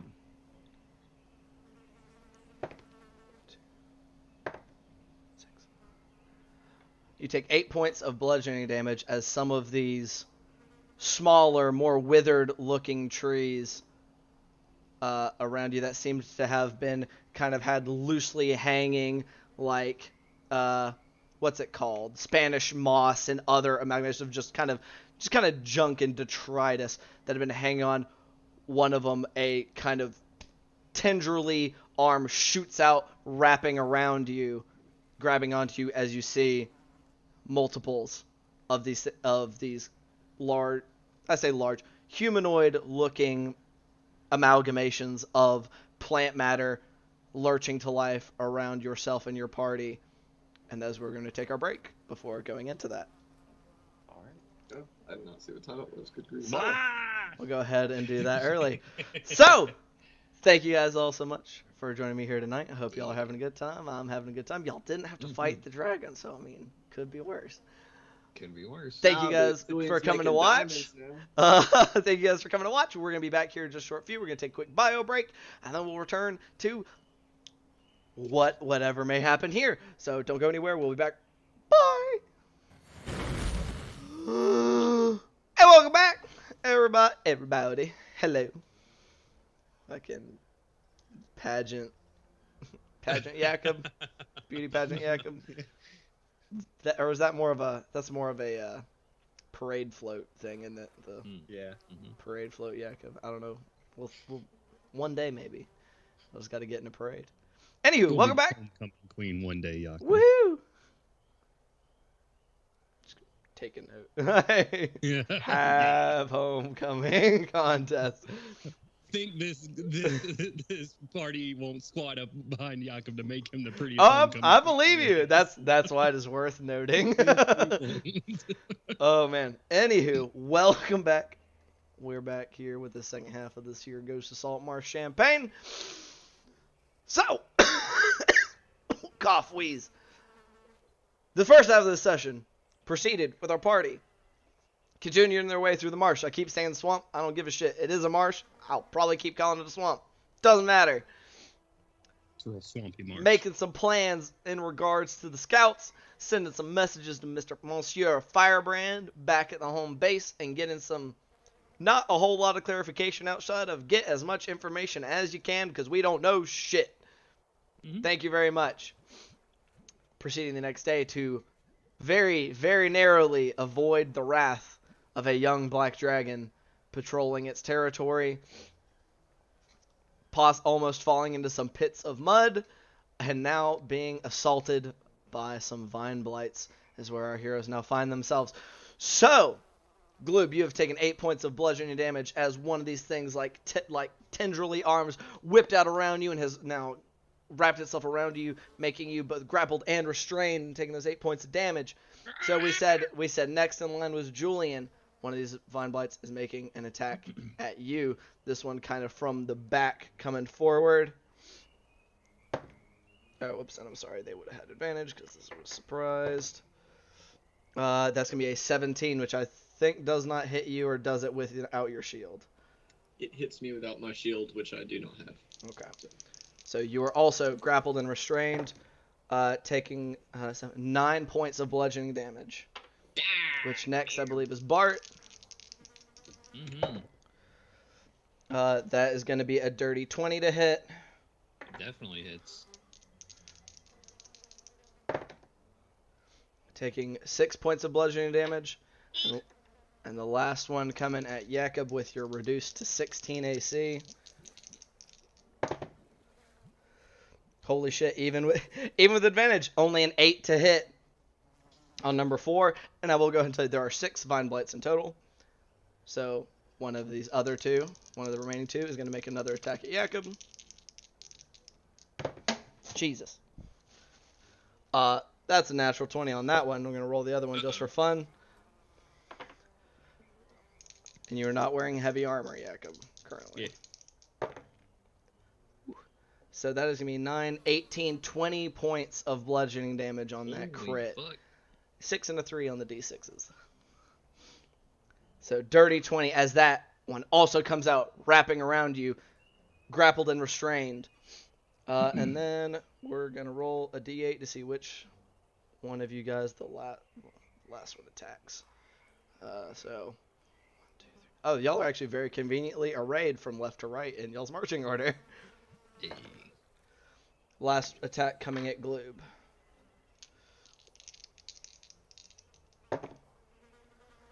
That one, that's only going to be 16 to hit, which I think 17 is your AC, so that one does miss you. However, you are all grappled and restrained, and you are all 10 feet away from these Vine Blights, as they have a 10-foot reach. Bring us to the top of the initiative, bring us to Bart. What are you doing? You're in the middle of your friends. These plants all seem to kind of have animated themselves from their previously unassuming appearances and have just lashed out at all of you. Yeah, that's not fun. I am going to go ahead and cast a bless on my buddies. Okay. Bless goes out all around. Anything else? Nope. That's my turn. Okay, bring us to Jakob. Jakob, you are grappled and restrained near the back of your line. Well, if I can't hit them with my sword because they're 10 feet away, then I'm going to try to break out of the grapple. Okay. Go ahead and roll an athletics check for me. With a D4. Okay. Is that for ability checks? Or is it just, Oh, I think it's just attack rolls and saving throws. Shit. Well, it's a natural 20. Easy, just snapping your way out of it, out of the grip of the one that currently has you bound. You are now free. That was your action to break free, though. Yep. You do have your movement and bonus action. Have I seen these things, like, did they move towards us? No, they did not. They just seemed to animate from where they were, just kind of around you guys, and lashed out around you, grabbing onto you. Okay. How, like, are any behind me? Or is it like They're just kind of next to me? arrayed around the sides of you, guys. So the kind of like as y'all walked into the midst of them is when they struck. I am going to back up. I know I'll probably get an AOP. You're gonna be provoking 2 AOPs. And as I'm backing up, saying these things might be like the assassin vines. We might want to just back up out, or not assassin vines, like those vine things, and just back out.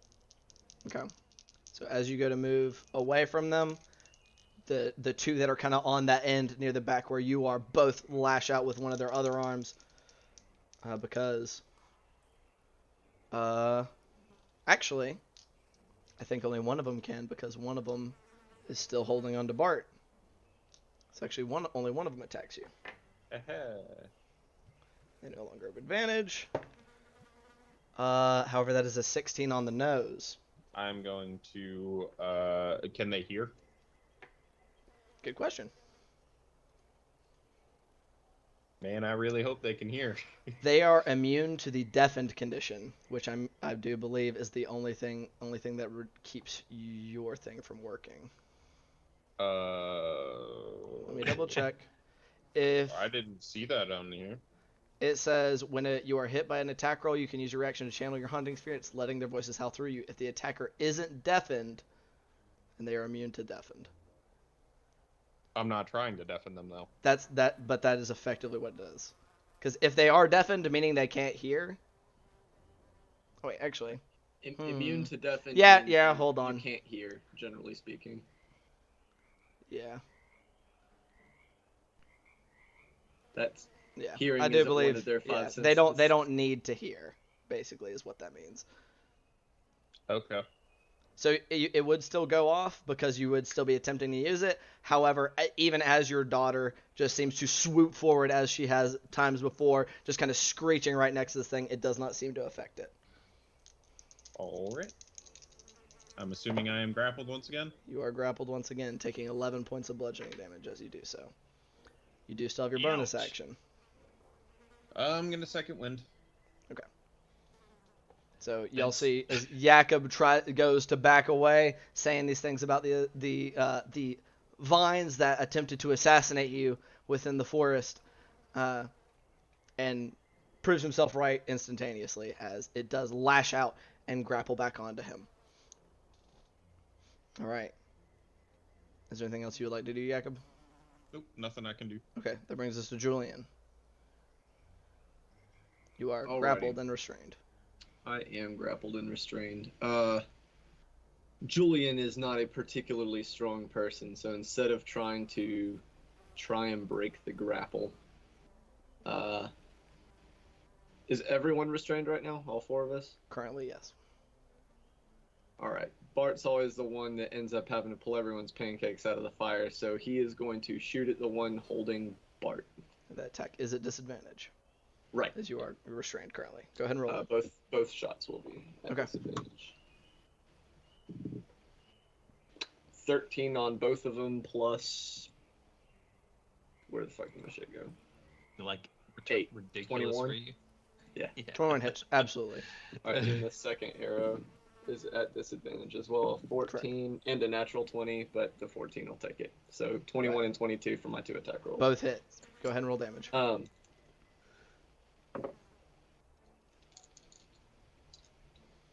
And I believe it is on hit that I declare the... Oh no, that's the higher level ranger ability. Fuck. I believe favored foe is on a hit. Is it? Okay, because that's what Correct. I thought. It's on and hit. then I didn't know if declare that was it. the level 3. No, it's on a weapon attack. Okay. That is the only real one up it has on Hunter's Mark. 7.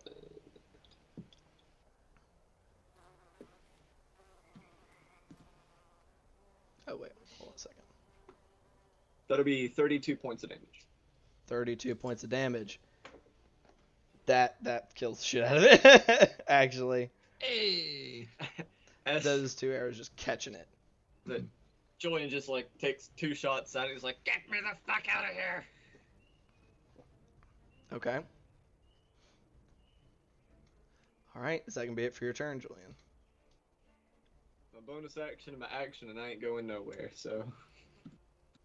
Okay. You have slaughtered that motherfucker. Bart, as these 2 arrows slam into this creature, it like wriggles and kind of lets out a little bit of a death screech before its bonds around you loosen. Brings us to Gloob. Hey. I'm going to try to wiggle out of this thing's arms. Go ahead and roll an acrobatics check for me. 12 plus 11 for 23. absolutely. You start to wriggle and then kind of flip and kind of hop out as its tendrils that were desperately trying to grasp you just clench in on themselves. Pull out my rapier and I'm gonna stay right there. That'll be my Okay. turn. All right. Not trying to move away. Patient defense. Okay. Bring us back to the top of the Vine Blight's turn. That one that you just got away from is then going to try to whap back out at you Yep. to grab a hold. You get this, I believe. That is a 17 on the nose. It hits. I am grappled again. That is going to be 6 points of bludgeoning damage. As it does so, would you like to reduce that at all? No, not right now. Okay. So that's it. Number 2 still has a hold of Julian, so it cannot try to grapple another target. I would, however, you started to move away, so you would no longer be in range of this. Jakob, I would like the other 3 of you all to make strength saving throws for me, as it just kind of lets out just a screech, not dissimilar to the death screech of the other one, but as it does so, some other roots and other pieces of plant matter come warping up out of the ground around your feet. Was I one of the ones? No, you were out of this because you did move out of their range before you got hit with that AOP. All right, so Julian's rolling it. What was it again? Strength saving throw. Oh, fuck. Oh, Why? hell yeah. I have +0. Y'all all to have that, so D4s to this. Oh, plus. Actually. Yeah! Dirty 20. Yeah, attacks and saves. Yep. I forgot about that. I was making sure y'all didn't, from restrained, didn't screw y'all on this or any. So I said dirty 20. What else? 19? 19. Pass. I need to make one as well. Yep. It is. This is the one that's kind of in the. It's closer to the middle. So 15-foot radius. It would hit all of you. All right. And wait, I'm restrained. Correct. Do That's I what I was just checking. automatically Strength fail? saving throw does not affect strength saving throws. Okay. All right. I'm also not sure whether stacks, this right? stacks or not. So With a throwing it. D4, that is 22. easily, you even though you're restrained by the tendrils wrapped around your body, you just rip your feet out of it. It doesn't affect any of you guys. That's the one that has a hold of Julian. Number 3 is dead. That was the one that had a hold of Bart. Number 4 is the one that was on the end of the line. My goodness. Is one of the ones that was on the end of the line. It currently has a hold of you, Jakob. And it can't constrict another target, but it can continue to attack you. So it is going to make an attack against you at advantage. That is, now they're not rolling so hot. So that's only going to be a 10 to hit. You're able to, with your what little mobility you have, you're able to glance away its attack. That brings us to number 5. Number 5 is going to make another attack at you to try to get you held back still. I was about to roll at advantage like a dummy, so we're not going to do that. Please don't. Only a 15 to hit. Misses you entirely. The other one, number 6, is in the front. It can't reach you with its 10 feet of movement, but it can move 10 feet. So that last one is going to move from where it is on the end and kind of move diagonal and then diagonal to get itself within range of you within 10 feet, and it's going to make another attack at you, Bart. Counterspell. That is going to be a dirty 20 to hit. Fine. 8 points of bludgeoning damage as this one you are now re-grappled. So, that however does end their turn, brings back to the top of turn to Bart. I'm grappled.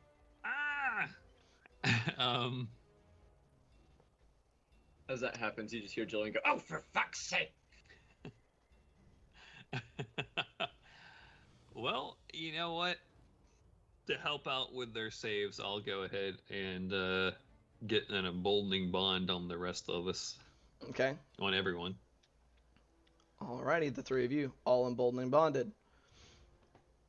No, it's me and the rest of them. It's only equal to your proficiency bonus, I thought. That didn't embolden. Oh shit, I don't know why I was thinking I had +4 proficiency. You are correct. Not Wrong only. character. Wrong character, indeed. I did. That's what took me so long to figure out my carrier weight earlier. I was like, What is is your my stuff carry in away? my inventory? All right. Okay. All the rest of you are emboldened. Those emboldening bond does apply to ability checks, or ability checks, saving throws. That applies to all of the things. All right. That then brings us to Jakob. What you doing, buddy? You did watch one of these just get fucking wasted by 2 arrows. I'm still grappled 10 Correct. feet away, so I have to break out. Okay. And you Wouldn't you possibly be able to attack it at disadvantage? It's Not 10 with feet the away. I yeah, can't as reach they it. have a 10-foot reach that they haven't grappled okay. at. You do have ranged weapons. Wait, you can't just chop the vines that are wrapped around him?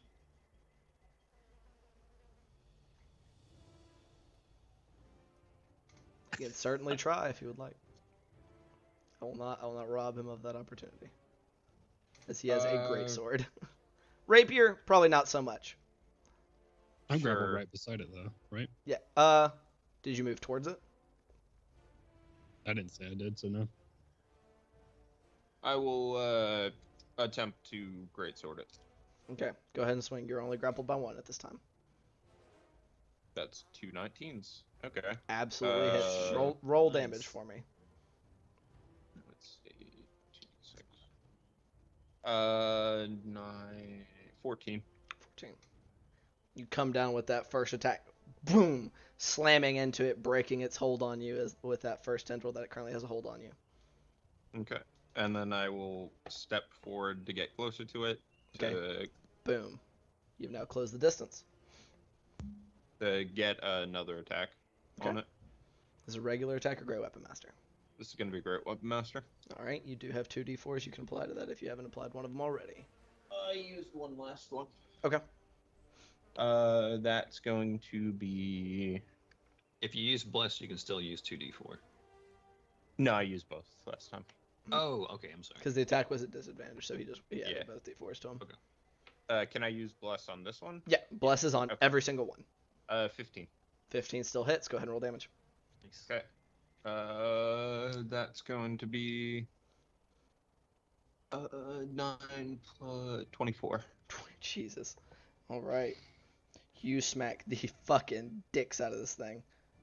Just carving off a giant chunk of like the matted moss and like tendrils of vines and things that like consist of its body, like just falling away and leaving a giant gap in its chest. However, It's always a nice feeling when you have to carry numbers when you're doing attack rolls in D&D. Absolutely. Absolutely. All right. You are now up in this thing's face. Is there anything else that you would like to do? That's all I can do. All right. That is then going to bring us to Julian's turn. Second verse, same as the first. It sees Bart get grabbed again. Stop Yep. getting grabbed! They're all around me. I don't know. I mean, That is some fucking horse shit. What are those attack rolls, buddy? It was a nat 20, Ooh, but disadvantage. It do be like that. the other was 11, and then I get the 1d4, correct? Yeah, you can add bless onto every single one of those. You can add your emboldening bond onto 1. Emboldening bond's 1 on your turn, 1 off your turn. It'll be a 22 22 definitely Off fucking of- hits. Yeah. off of that 11, Yeah, that hits. Absolutely.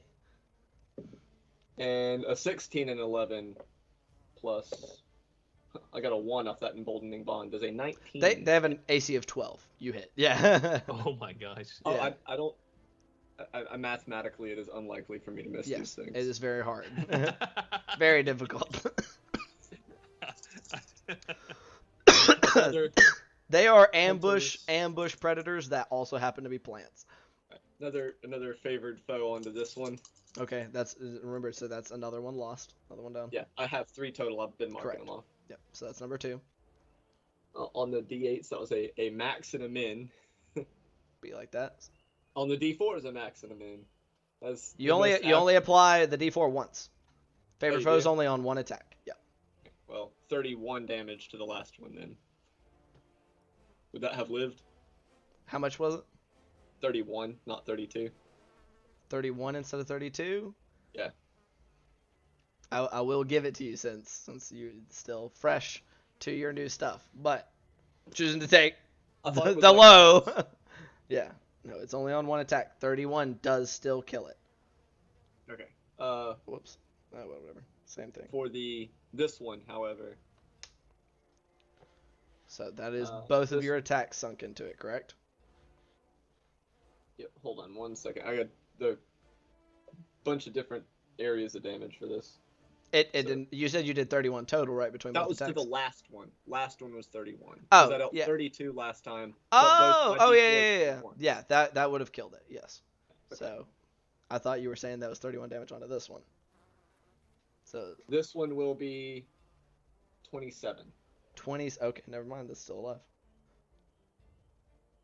Not by much, but it is still up. So you said 27.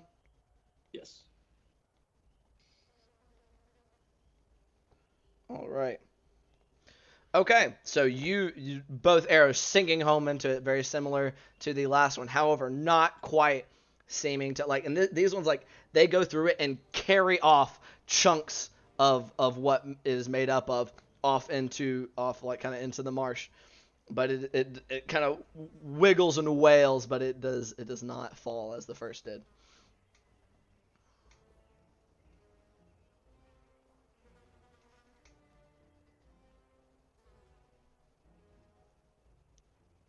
So, is that gonna be it for your turn, Julian? Yeah, I can't go anywhere. I'm still restrained, so that's my bonus action in my attack. What are you saying is using your bonus action? Is it applying favored No. foe? No, it's on the attack. Oh, I thought you could apply it as your bonus action Nope. is what it cost, but Nope. you could. It costs you literally nothing. aside from your concentration. Alright, yeah, that's still the end of my turn. I'm so Okay. mad at myself right now. I was very confused. I thought I missed something when you said you used your bonus action earlier. You meant to hex something? No, I'm saying like I thought it was using the same action No, it economy. does as not. that. No, that's its buff is that it doesn't use your bonus action. That's kind of the trade-off. All right, that does end your turn. That Should've brings just us to moved Gloob. the whole time.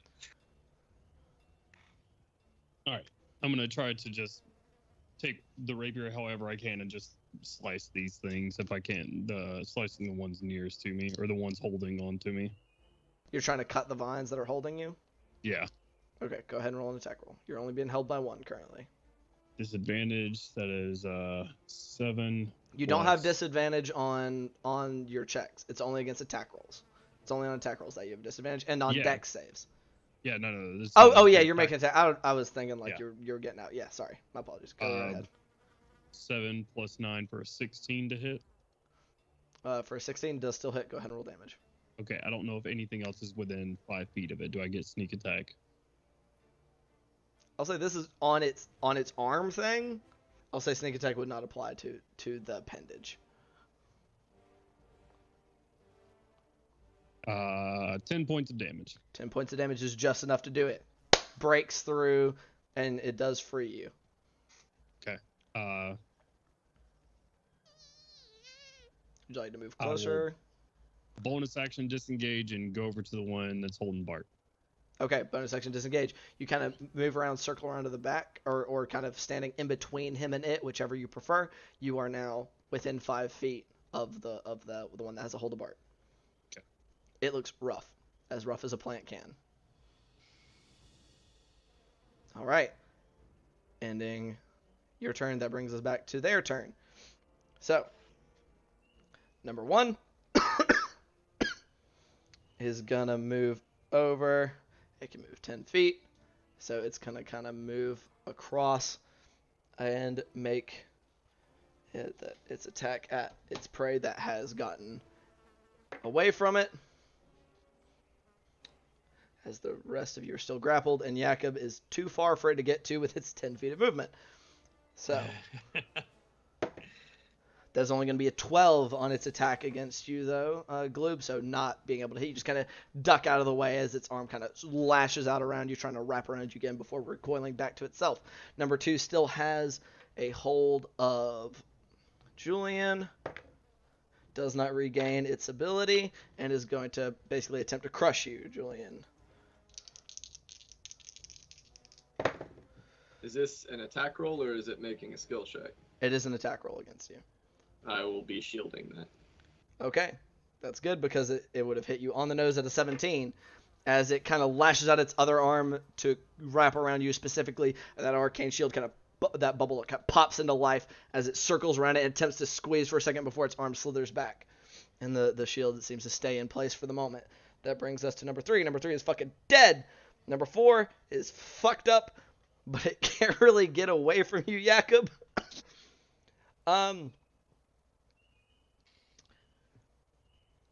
Yeah, fuck it. It is gonna make... Actually, no, it just saw its buddy get fucked up. They're not that smart, but they're smart enough. It's gonna use its Entangling Roots ability, and that is gonna be a strength saving throw from Bart, Jacob, and Gloob. And I get a D4 on that because You can add 2d4 to it because you're emboldened and blessed. Dices are being kind for sure. 18. 18 makes it. Same thing. 19 Makes it. 17. 17 also makes it. Once again, these roots come writhing up out of the ground, trying to grab around to hold on to y'all's legs, but y'all just kind of snap them before they have the chance to really solidly get a hold of your legs. That ends number 4. That brings us to number 5. Number 5 doesn't have a hold of anybody. There are 2 people. Jakob Hilo. Hi. He's going to make an attack at Gloob. Try to restrain him once more. Another 12 on the dice, just not seeming to be able to get a hold of you. That then brings us to number 6, the one that has a hold of Bart. Bart is going to try to crush you again. That's going to be a 19 on the dice. Yeah, that hits. 4, only 6 points of bludgeoning damage this time as it kind of lashes out its other one and kind of smacking across you as it holds you with its other arm. That ends their turns, bring us back to the top of the turn, bring it back to the top of the initiative, bring us back to Bart. Ow. I'm going to kind of wrestle in and grab my knife and try to cut myself out of this thing. Okay, you're going to try to cut it instead of trying to break or jump free? Well, you said it looked pretty rough, right? So. Yeah, the one that's holding you does not look well. Yeah, so maybe get out while it's weak by stabbing it some, or just send it over the edge. Sure. Go ahead and make that attack roll for me. 16 on the dice plus. Is that a disadvantage? Oh no, you are not. grappled. Second roll's an 18, so. Hits. Go ahead and roll. Actually, yeah, roll damage because your strength score's a 10, right? Dex score is a 12 though. Ooh, roll damage. Or a 14. So that 4 plus 2 is total 6. 2 is just enough to finish it off. So the one holding you, Bart, you're able to just kind of, you're able to kind of slice down. Oh wait, you're hitting its tendril. Mm-hmm. I'm sorry. 6 points of damage is not enough to break its tendril. Oh. My apologies. Okay. With a like stabbing and kind of wrenching it off, and you do carve like a large chunk out of it, but it's not quite enough to break the tendril holding you. Okay. Anything else you would like to do with your bonus action? Anything? No. I could summon a spiritual weapon on him, but I do not want to burn a spell slot if we're going to be assaulting the town tonight. Absolutely valid. All right, that's going to end your turn. That brings us to Jakob. Jakob, you have chunked the shit out of this thing. It is looking rough. Gonna hit it again with just a regular attack. Okay. Bart, was there something you forgot? I was rolling concentration checks. I forgot it. Oh, yeah. I'm good. You should be good. Okay, perfect. Yeah. Go ahead and roll that attack for me, Jakob. 16 plus Absolutely fucking hits. something. Your minimum damage will kill this thing very, very easily. It's 3 HP. Okay. So you just bring your sword around, chop through this thing as it just kind of falls into like 2 separate pieces, just oozing some green and stuff. Is anybody currently being grappled? Both Julian and Bart are still grappled. Okay, I will. You saw Bart actively kind of sawing away at the arm that's holding on to him, not quite able to break out of it. But the one holding him looks very bad, and kind of Gloob is right next to there. Julian is just past it. It's very easy for you to get to whoever you want. I will go to Julian. Okay, so first. You kind of creep around this side. Let me double check something. As long as it doesn't trigger an AOP. Getting around them would trigger at least one AOP. Would going to Bart trigger an AOP? No, he is right in front of you. You'd be stepping into the range of the rest of them. I'll be going to Bart. Okay, step into Bart. Attack Yep. number dose. This is going to be a Great Weapon Master using both. Absolutely. Roll it. 7, 18, 21. Fuck yeah, fucking hits. Go ahead and roll damage. Actually, don't even. It had 6 HP. That was why I was saying Okay. the dagger stab would have fucking killed it, but Oh no. absolutely just bisecting this thing from the top down. You are no longer grappled, Bart. You can make an additional attack with your bonus action if you would like. How far was the movement? You moved like 10 feet. Okay. Would I be able to get to Julian this now without triggering an AOP? Or do I need to... I'll say that you could kind of step between the ones like through there without triggering OP. You're just now in the midst of the ones that are remaining. Okay. That one is going to get a bonus action Great Weapon Master. Absolutely, roll it. Dirty 20. Dirty 20 fucking hits. Roll your damage. I think that's 25. Yeah, it's 25. Holy shit. Okay. The one that had been holding Julian that was relatively unaccosted now looks awful. You just shear off like one of its limbs Nice. and it's just leaking all over the place. Very nice. Is that it for your turn? Yes. Okay, that is then going to bring us to Julian. Julian, the fucking one holding you just got fucked up. Bart is now freed. Gloob is now freed. You're the only member of the party still held. All right. I don't care what the rules say. I find it incredibly unlikely that someone with a bow would be able to shoot the creature actively restraining them at their back or side. So, Entirely up to you, dude. no, that's dumb. It's only 10 feet away from you. It's not like it's right up on your ass. So He's do what you would like. going to call his own tendrils to say "fuck you" Okay. with two Eldritch blasts. All right. Go ahead and roll those attacks. Still at disadvantage though. 18 and a 14. For my bonus is lower on this, Yeah, but I doesn't think you matter. said it's Fucking hits. They have an lower. AC of 12. You hit. Yeah. Go ahead and roll damage. Actually, no, you don't have agonizing blast. Never mind. That is a 6. Still enough to kill it. Okay. Your first one kind of reaching your hand up, summoning up this inky like black eldritch tentacle, wrapping around it and just squeezing as you see a burst of some green and bark and stuff bursting out from within the holds of the tendrils. You kill that one. Is that all of them, or is there one still up? There are 2 still up. Oh. The Well- ones that have both kind of migrated and have both made attacks at Gloob, and so they're now kind of catty corner to each other. Whichever one is closest to me, I will. They're all kind of within the same distance. All of them around 10 feet. Then one of This is them. a very, very close encounter. I'm gonna kind of Of the pull it plant away kind. from Gloob, I guess. Okay, go ahead and make an attack for me. Eric, I don't know if you can really yeah, you can kind of pull him towards you, sure. For 4 points of damage, and it's 10 feet closer to me, and therefore It is like theoretically- right up against your fucking ass. Like That's you just cool. yoinked one of the last ones. They're actually both kind of right next to you. You just yoinked the other one right up close to you as well. You said for 4 points of damage? I was just Alright. trying to get away from Gloob. Yeah, absolutely. It's still within 10 feet of Gloob. Just saying. Wait, It was this one. There was one that was kind of on the other side of Gloob, and then Mhm. the one that had been past you that had moved towards him. One was already kind of right next to you. You just yoinked the other one closer to you, but it's still within 10 feet of Gloob. oh, well then This is all which- very close together. would I have been able to pull the one? Oh, No, not from being able to reach Gloob. That No. was the end goal. no, you could not. From where you are currently positioned, you could not. Never mind then. They were both one moved up to basically right next to you, and the other one was across from you, and so you pulled it past Gloob towards yourself. Okay, sure. Okay. Still doing a little bit of damage to it, never going awry. That does bring us to Gloob's turn. All right. I'll take a swipe at whatever the closest one is to me. Absolutely, go ahead and roll that attack. That'd be the one that Julian just yoinked. I'll take that attack. That is a 19 on the dice. Absolutely. And that will most definitely be getting sneak attack.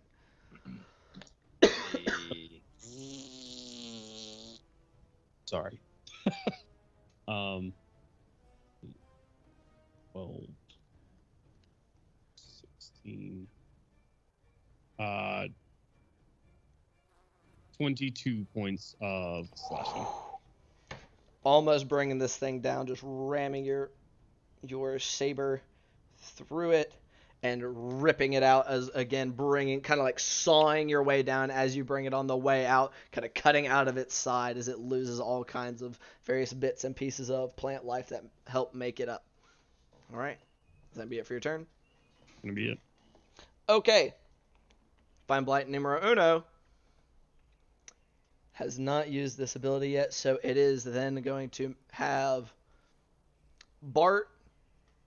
Actually, with how you'll have only now repositioned, I would like everybody to make a strength saving throw, as this one also tries to call up its roots underneath all of you.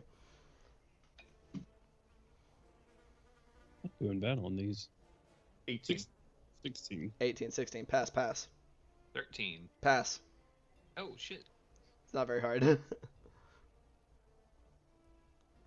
Julian. Sorry, I misplaced my D4. Yep, you're good. And this is what save again? Strength. Strength again? Correct. Cool. Then the only bonus I get is that D4. That will be a 15. 15 does still pass. All of you, once again, not quite. They just can't seem to get a hold of you with these things. It does then, however, try to take its 10 feet away, which, with how you position Gloob, I'll say you're still diagonal to it if you would like to make an AOP on it. And it would be exiting Julian's AOP if you have anything that you could make an AOP with right now. Dirty 20 to hit. Dirty 20 hits. Nice. You'd still be getting sneak attack on this, so go ahead and roll full damage. Wow. I rolled the exact same thing on the first roll. 8, 9, 12, 3, 15, plus 6. 21 points of damage. 21 points of damage, not quite being able to bring it down, but still chopping the shit out of it. Can you make AOPs with an improvised weapon? I don't see why not. You'd be making it without your proficiency bonus.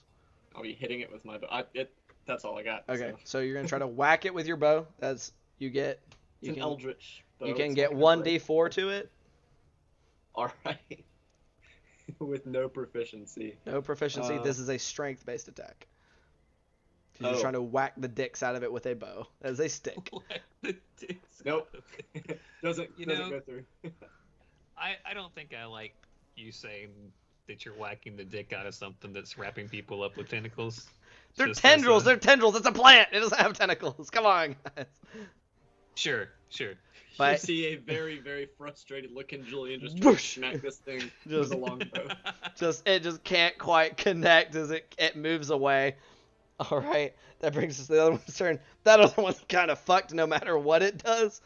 So all four of y'all are within striking range. So we're just I gonna don't regret my decision. That's That was 7, funny. 4. It does try to lash out at Gloob. It's gonna get its last end with a 19 to hit. This is his last laugh. I'll uncanny dodge this. That is for 5 points of damage. I've used my reaction. I cannot uncanny That's dodge true. that. It's At least 10 it rolled. points of It damage. rolled almost minimum. It rolled 5. Oh. It rolled a 1 and a 2 on its d6s. It rolled really bad that time. It's making up for them critting the dicks off of. I'm just gonna keep saying that. Apparently, it's critting the shit out of Jakob. All right, you're now restrained for however long that is gonna last. Bart, it is the top of it's the top initiative to you, buddy. It's my turn. Yep, you are free at last. Free at I'm last. free. And how many are up? There are 2. One of them is actively retreating, and it just got thwacked like a motherfucker by Gloob. The other one is kind of in the middle of all of you and just reached out and grabbed a hold of Gloob and squished him a little bit. Oh yeah. Well, we got to get that one. I would like him to make a wisdom saving throw. Dude, please. those are so good. At least it's not negative. Fuck me. it fails. He takes 4 points of damage. That is actually at exactly 4 HP on Oh, the wow. dot. Yep. That is exactly enough. Nice. Sort of 1 and a 3 on 2d12. Very Hell nice. yeah, feels good. Hell yeah, brother. So as y'all hear the... Wait. I forgot. I have this up. I can do this. Where is it? No, where are my sounds? Oh, there we go. Play sounds. Sorry, I gotta do this. It just rings out as the Soroli's light surrounds this thing, and it just crumples, bits and pieces of it falling off, and it fucking dies. So anything else you would like to do? Bonus action to do, the cool hero help your buddy up thing to Gloob, even though I know it doesn't do anything. He's still standing, so you just go, yeah! Oh. It didn't knock him over, it just had a hold of him I thought in it, his space. Picked him up and... No, it just had a hold of him, hold him still in his space. I'll slap Gloob on the shoulder. Good job. Hell buddy. yeah. That brings us to Jakob. There's one remaining Vine Blight, and it is very slowly attempting to retreat. What would you like to do? I'm running at it. Okay, make an attack roll for me. I'm fucking baseball swinging. Hey, Great weapon master attack. Woo! Go ahead. Got 2d4s Sorry, for that bitch. I just pictured Julian with Cody's dialogue in Twitch chat. Oh god. It was getting attacked by tendrils. He's 18. harmless. Sorry. What'd you say for that attack roll? 18. Oh yeah, that fucking hits. Roll your damage because we like seeing big numbers. 22. 22. Jesus Christ. As the last enemy on the field, decide its fate. As however you would like. Baseball swing, cutting it just sheer in half. Midsection. You just come running up at this thing, and as it's retreating, it kind of looks over its shoulder, just lets out a ah! As you just whoosh full like sprint on, just doesn't even slow down as it cuts through its midsection, like swiping through. There's a spray of like sap and green plant matter, and it does that thing where it shudders for a second before falling apart in half in two separate directions. Good job, everybody. Y'all are out of combat. With a kind of a huff, Julian will go retrieve what arrows he can Sure. and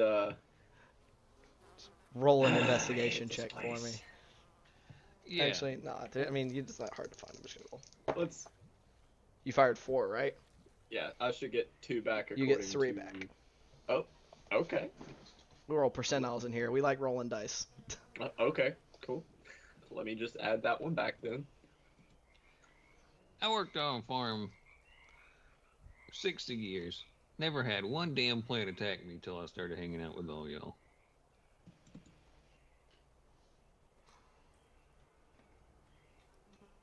That's all I'm going to say. Julian's fault. That's all I'm going to say.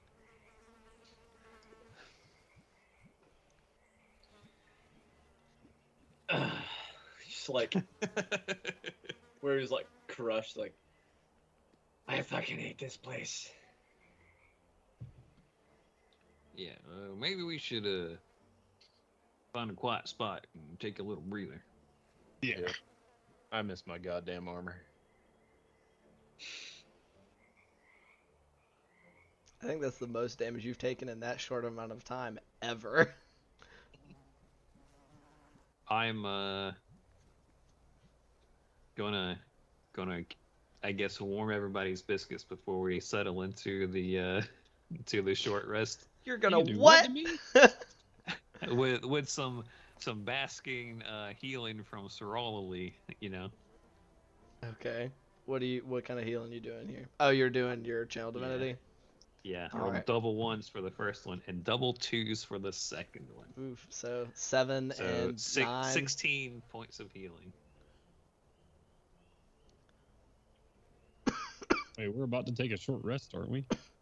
I get them back. Channel on the divinities short are a rest. short rest cooldown. I didn't realize that's what you were doing.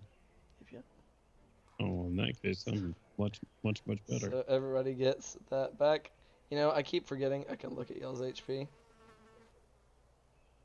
I'm gonna roll a couple of hit die on this rest for sure. Well, first off, I mean, are we cool to start doing this? Oh Four. shit! Yeah, I just kind of reset my shit. I'm going to take that 3 damage back real quick. Just as y'all go to kind of sit yourselves down, just give me a perception check real quick. Do we still get the 2d4? Depends on how far y'all are trying to go from the scene of the crime. 24 for me. And Good. you'd be getting 1d4 to this because it's an ability check. And that lasts for 10 minutes. I'll say you very easily within 10 minutes are finding somewhere to sit down. So 1d4, sure. 21. 21, nice. 24, 21. I do get the D4 to it You get a still. singular d4, yes. Cool. It's not a 10. That'll be a 12. Nice. 22. 12. 22. Wow. Hey, That was let's very go. good for the three of you. Nice. Good job, guys. Got the Julian's adrenaline irritated, going. apparently. With, as you guys go along and take a quick look around, y'all do see no immediate threats as y'all begin to take your short rest. I'll say if y'all would like to go ahead, roll whatever hit dice you're going to roll, and say whatever y'all would like to say if there's anything that you would like to have said during this short rest. As Bart healed everyone up, Julian just like rolls his head around on his neck as the bruises fade out, and he's just like, That's why I tried to get you out first. Sometimes it works out, sometimes it don't. I appreciate it though. Those things are just everywhere. I don't know. Soon I'm pretty easy grab. I don't know. Soon enough, we'll find out the mud wants to kill us too. Then we're screwed. No, the mud definitely wants to kill you too. Wait, but didn't we just rub all that mud on yeah. my breath? Julian gives you a look like, what? There are mud methods. I could add them in if you want. Don't ask Sure. questions. Continue. Wait, are you being serious? There's something wrong with the mud? Yeah, mud has teeth sometimes. Looks down at mud-covered breastplate. Julian kind of like takes the end of his bow and kind of shifts the mud a little bit around. Insight check on Gloob to see if he's fucking with me. Fuck, I rolled a natural. You know what? I'm gonna keep it. You sure? I mean, I also rolled a natural 1. Wow. so what is this? Just like a Larry David-esque stare down? Julian trusts that Gloob wouldn't fuck around at a time so serious, so he's not even going to roll an insight check. He would never. He would never. Just looking down, All right. kind of rub some of the mud off me.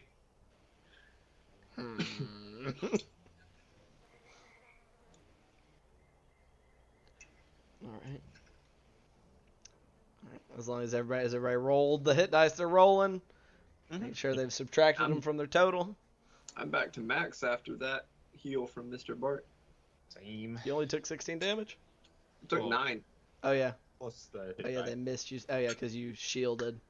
That's right. Mhm. Yeah, plus hit die. Yeah, I wasn't shocked. I was like, I probably smackarinoed old Yakum a little bit. How much did you heal for your second win, by the way? I totally forgot. 6. 6? Could be. Wait. That's Rolled a impossible. 2. It's Is your it's your fighter level plus the D10. Pretty. It's 1d10 plus your fighter level, so it should have been 1d10 plus 6. So it would have been Bonus 8. action. Then I think I rolled an 8. It was Yeah. a 2. Okay, I was just making sure because I was like, let's Yeah. clarify, make sure you're getting the right amount of healing because we don't. That 2 HP may be the difference between life and death at some point, so you make sure The short rest we're brought me doing to that full right. health. Yeah, anyway, I so- figured. I just wanted to make sure that we were clarifying on how that worked for you. All right, y'all finish resting up. You feel much better than you did after that unexpected encounter. So, do y'all proceed? And Yeah, we got places to be. You do. And this is now. It's later in the evening was when this occurred. It's kind of in the latter half of the afternoon. Let's how do we want to approach this? Because they talked to us about the I think he called it a causeway. I don't know. Is that a bridge? Is that a road? What is that? It's a rope and wood causeway. yeah, I think that's like a bridge. Pretty sure. I It's don't like know. made out of dirt, like raised up dirt in the middle of the water. It said rope and wood. Rope and wood causeway is what he called it. Well, I That haven't sounds seen like it. fancy Saltmarsh talk to me. I don't know what a causeway is. Okay, so this guy just made up a word on the spot. That's impressive. So we don't know what the hell we're working with. So rope and wood, something leading up to this place. Mark's just confused, trying to figure out, like, is there another word that sounds like causeway? That's got to be made up. Rope and wood cosplay. Yeah, I hear they do it in theater. Jesus Christ. That may have been me misspeaking. There was a causeway, but it was not entirely made of rope and wood. It was as a part of its construction. Oh shit! Sorry. Yeah. I was gonna say, Attack on the mic. that would just be a bridge, sir. If I misspoke, that's my apologies. It is indeed a causeway. The rope, there is additional construction, as that was a part of it. Oh. Apparently, you can have like bridge-like causeways according to Google. I've just never seen one. So that's Cody's fuck up, not Julian's. Well, all right. So there's something going from the coast to this thing. I don't remember if he told us how long it was because I don't have any sort of distance memorized. Definitely not written down. I mean, I feel like if we do like a perimeter look at the place, we should figure out where the causeway is at. Well, that was my question. Is that where we're going to try to go, or are we going to try to swim out to sea? What are we trying to do? I feel like swimming out to sea is on the top of the list of bad ideas. Yeah, I thought we had agreed that Julian was just gonna use his birds and his fish or whatever he can summon. We're going to try that around. at least. We don't know how well that's going to work. Yeah, I Don't mean, expect miracles. and Julian, like, you've been doing that every night, right? How's that Trying been to. going? Sometimes pretty well. Last couple nights, something's getting them. See? There's always a bigger bird. Well, They- I think I've heard that saying before. just think walking up whatever this causeway is, we're dead smack in their territory. That's pretty much asking, hey, everybody, like, we're right here. Come kill us. No one's talking about that, but maybe use it as a distraction if we could light it on fire or something like that, draw attention away from wherever we are trying to go in. I'm just trying to get brain juices flowing on what we're going to actually be doing here in a smart way. I don't think going in to their city is a good idea. We're not infiltrators. Going to this thing in the beginning is not a good idea, but we need to make the trip worth it. Hell, we've been walking through shit for the past 4 days. I I don't mean, want it to be for no reason. well, we can get different information than just walking into a city that's heavily armed is their literal headquarters. Well, This- I think, again, you're oversimplifying. I'm not saying we just walk into there. I'm just trying to get a plan. Dungeon Master, this was Yes, sir. this was the previous home of the lizard folk tribe, correct? Which is why you had any intel about it at all. Right. Yeah. Look, I don't think the whole thing's going to be underwater. Especially not entirely, but the lizard folk, this was their home. They don't live underwater, just kind of in it. Right. I don't think we're going to need to be all the way underwater to get information.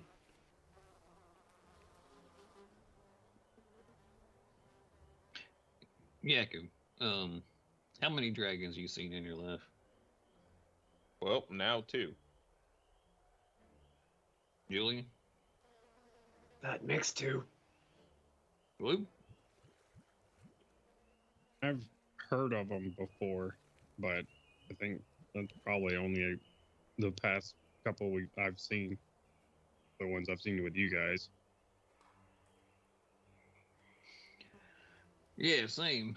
I don't know. Part of me kind of gets the feeling that maybe we can use this dragon to our benefit.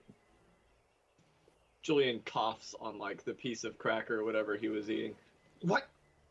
Use the Let's not do anything with the dragon. Yeah, no, that's a terrible, terrible thing to try. I can message him wherever he's at. Tell him these Swahagan are coming into his territory or her territory. How does one negotiate with a giant, bloodthirsty flying lizard? I don't know. Hopefully, we'll get in and get information we need while the Swahagan are dealing with it, if it comes at all. Are you able to? Do dragons speak common? I don't think it much matters what they speak if I can talk in their head. I mean, will they be able to understand what you say? Yeah. Okay. If it matters to them, yeah, I think that's worth a shot. We should, yeah, from a distance, very, very far away, sure, see if they give a shit about it. But I feel like if it did, it would have done something already, right? This isn't a recent development. I mean, I don't know. That dragon could have just got here today. It's probably some stuff that's worth a pretty good amount of loot in that big old stronghold. Julian's just kind of sitting there like, I mean, it's fine, but we're also in its territory. So if on the way to that thing it sees us, that could also be bad. I agree. But I mean, anything's worth a shot. If we can get a damn dragon to, yeah. What do dragons want? Are they smart or are they just animals? No, they're smart. They like, for what I know, they like collecting stuff and keeping it in a cave or something somewhere. Collecting stuff like fucking rock collection? I don't know, like magic, Oh, shiny things and stuff like that. It does bring up a problem. What's that? I mean, the whole reason we're here is because the Swahagan took this stronghold or whatever from the lizard people. If the dragon comes and kills the majority of the Swahagan and then decides it's a pretty nice stronghold, Oh, that's good. I could make my home or lair or treasure trove or whatever in here. Then Then now we we kill have them to in deal with- transit and take their golden flight. Well, I mean, regardless of all that, even if the dragon comes back and takes the home of the old home with the lizard folks, that's not Swahagan attacking Saltmarsh from that location, you know. I mean, that is true. And I mean, how big was this dragon, Ian? Was it? It was probably Say it was large or huge? It was still in the large category, probably somewhere between like 10 to 15 feet long. It was big, but I mean, like I said, you could visually tell. You're like, from what I know about dragons, that one's still relatively small, but like relatively. Julian would know Being he the spent operative majority word. of its visit face down in the mud. He doesn't know how big it is.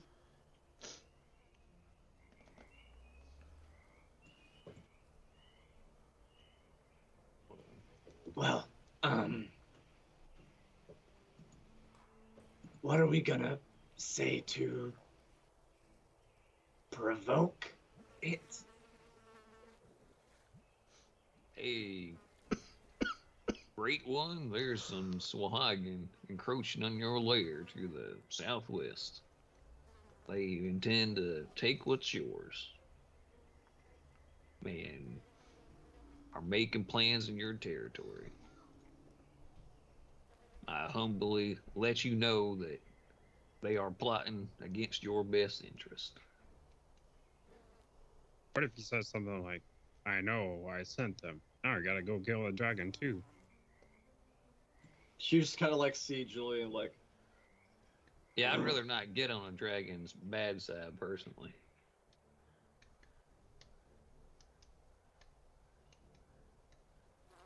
You know what? I'm gonna like take 5 while you figure that one out. and he just like turns around and walks like 15 steps away. Well, we can try it. Yeah, I mean, I'm not against trying it. And there's some ways that can go sideways, but if it causes a big enough distraction, then we can go for it.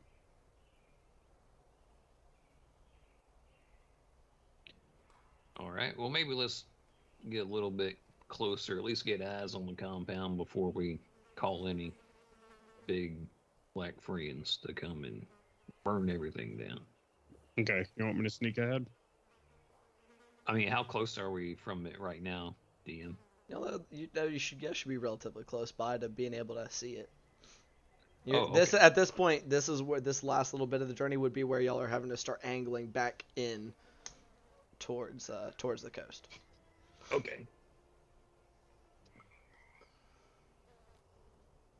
All right. Yeah, I guess I'll.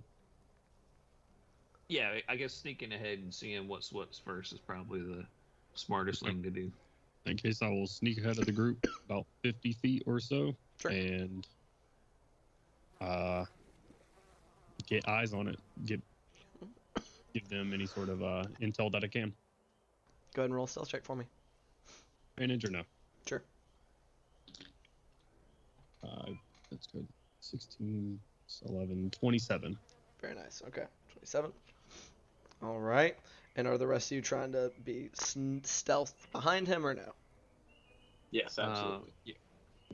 Hold on 1 second. All right. Let me pull this up.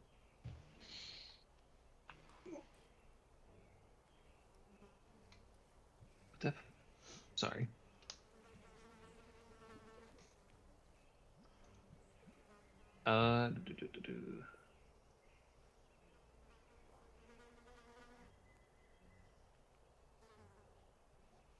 I want to cast silence on us before we move up.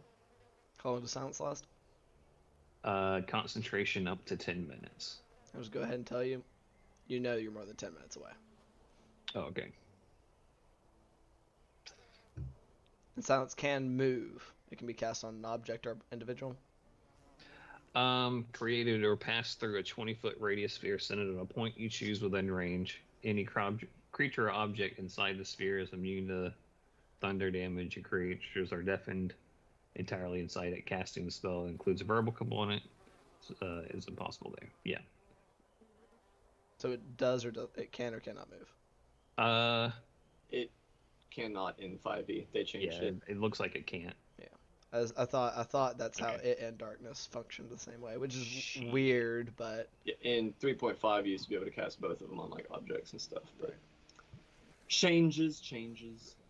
they said get fucked to devil sight. You can't just run around with your advantage on all attacks. All right. Alrighty. So that was a 27 for Gloob's stealth check. Yeah. Everybody else. Those who wish to stealth, you don't have to, I guess. Oh, 10. 10, 25. 25. Okay. 16. 16. So I got a 10 out of Yak. I mean, you said you were 20. How many feet ahead, Gloob? 50. Okay, so I had 10. I'm sorry, I said 16 for Bart. What was Julian's? 25, you said, right? 25. That's right. Okay. Oh, whoops. God damn it. Writing down numbers is very hard. Okay. Easy enough, fellas. All right. And Glib, if you could give me a perception check for me as you scout ahead. Surely. Oh, good. 9. Okay. So, Glib, as you guys keep going, you all feel pretty good. Jakob, even without his armor, is being a little louder than usual, but between it's a little bit of assistance from Julian and Bart as y'all go along, still infinitely quieter and less noticeable than you guys have ever been, you suspect. But y'all keep going, and you'll keep going for probably about another hour and a half. As you travel along, y'all are getting closer and closer to break-in. Like, you just, there's a light fog out. You just can't seem to get eyes on it. Can't seem to get eyes on it, Gloob, until you break almost onto the beach itself. And as you do so, you find yourself having to come to a just immediate halt.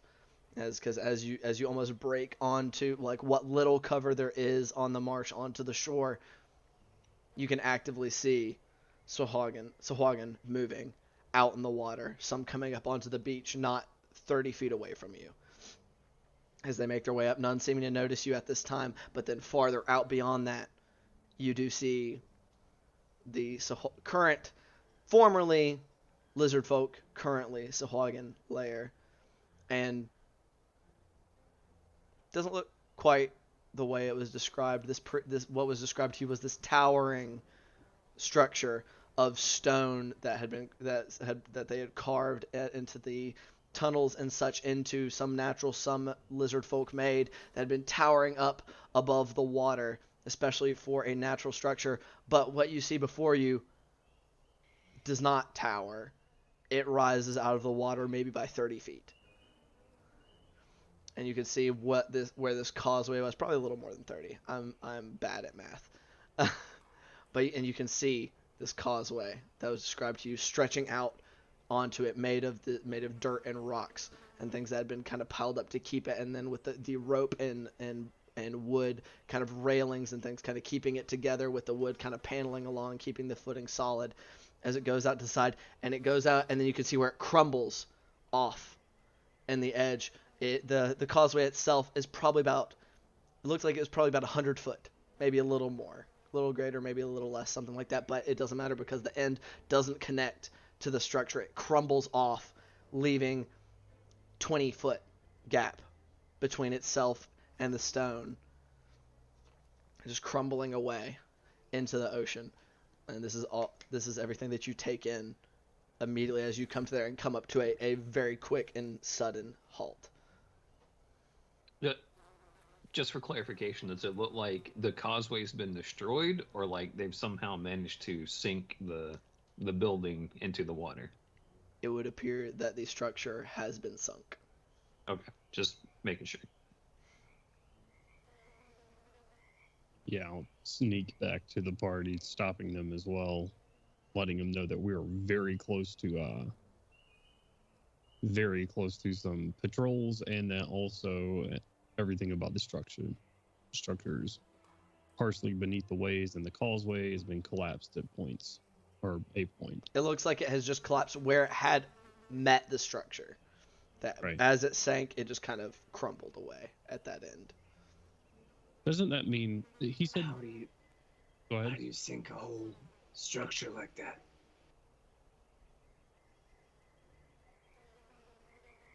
I don't know.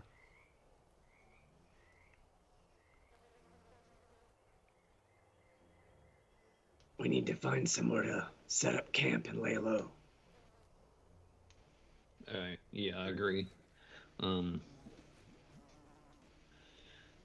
You see anywhere that might be good? Julian is going to look for a point low enough for when our dome is in it that we could kind of pile mud on it or sticks to make it blend in with the surrounding. Sure. Go ahead and roll a survival check for me. I will aid him. Roll with advantage. I don't know why I'm rolling.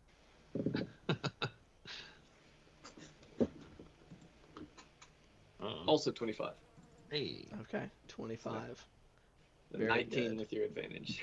So, brief looking around, you're able to find an indentation of where some of the mud, like you're closer to the shore, so there's some of those, kind of beachy, like taller grasses that kind of firm up some of the ground around here, and you find some there where perhaps it had previously been much more marshy, and at that time it had sunk down deep into this kind of ditch pit kind of area, but at this time is now kind of there's enough plant matter and stuff has come up around it that it is no longer like a sinkhole. Right, and I guess if it's up against something, we could always sort of take the center of that radius sphere and kind of make it towards the wall, so it was kind of like a quarter sphere rather than like a full-on dome. Yeah, Julian's going to spend a not insignificant amount of time trying to turn this into the same kind of hide he was looking for previously. Okay, I would like you to roll a stealth check for me as you go to stealthify.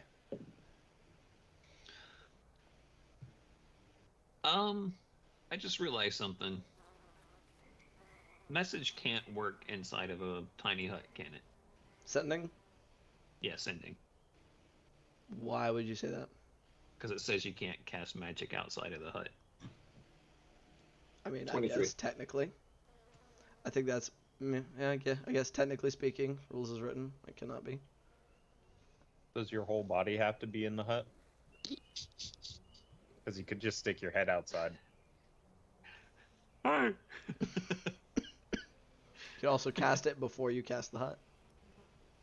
Yeah, Entirely I mean, up to you. Julian's setting this thing up to be like a hide, like for multiple days, if Okay. necessary. So the hut ain't up yet. Well, I can always try to send a message to this dragon. While he's doing that, I would like to aid Julian. And Julian, if you're all right, I'll roll my own dice while I aid you. Okay. Okay. For 25. 25. What was yours, Julian? At 23. 23. Okay. Between the two of you, as y'all take the grabbing like what your general know-how, Julian, and then Gloob, your intimate knowledge of what best ways there are to hide within the swamp itself. Y'all are beginning construction on what looks to be a damn good hide. Nah, it should look like nothing. It should look like just a piece of the To you, it looks like a hide. It looks like it will be very, very solidly built to do its job. Jakob, is there anything that you would like to be doing at this time? Digging to get water. Okay. Anyone in Or particular you're food digging to stuff. do this? Outside of the pit, Okay. as long as nobody in the party has a problem with that. I mean, technically speaking, you could probably dig in the pit because we're disguising the outside of it. It's entirely up to you guys. I Just a thought. mean, what do we need? What do we need it for? For you. I mean, I'll just dip it in a couple of these puddles. I'll be fine, Jakob. Yeah. I'm taking a muddy soak every night, and I'll be fine from here if that's for me. Is that what it's for? Yep, but the water would be for you. Yeah, no, it's fine. I'll scoop some up and from some of these puddles. The less we dig and the less stuff we have around here, the better right now, because I guarantee you they're coming out here, and often. Okay. I appreciate it.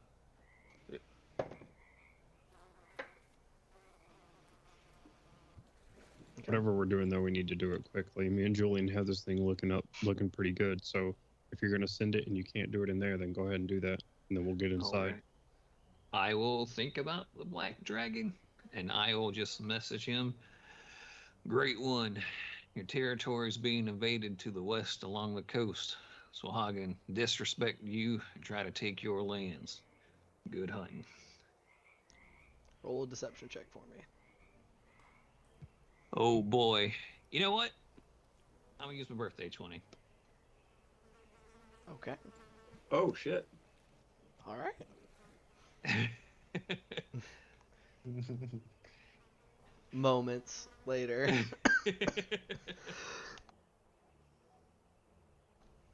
The All right. dragon's just rolling one up.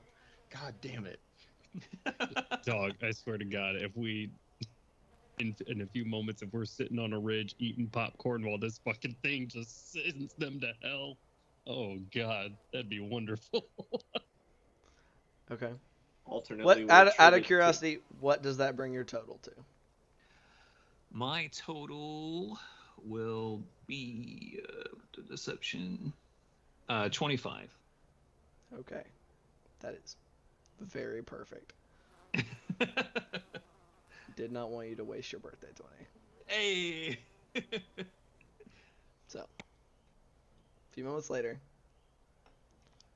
you just hear a rumbling voice within your head. Oh, okay. I thought you were like, Oh yeah, no, he's just fucking on that Oh, shit. no. Those puny fish seek to rob me.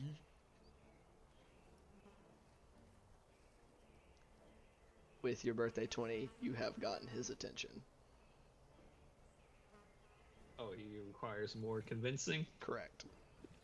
Oh, hold on 1 second. I got a bad connection on my earbuds and they keep cutting out. I'm sorry, say that again? I said correct. Okay.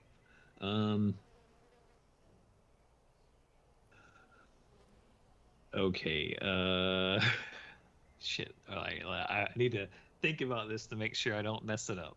So, Well, well, he responded, and he didn't seem happy about them being in his lands. Got to think about how to word this this next message pretty good.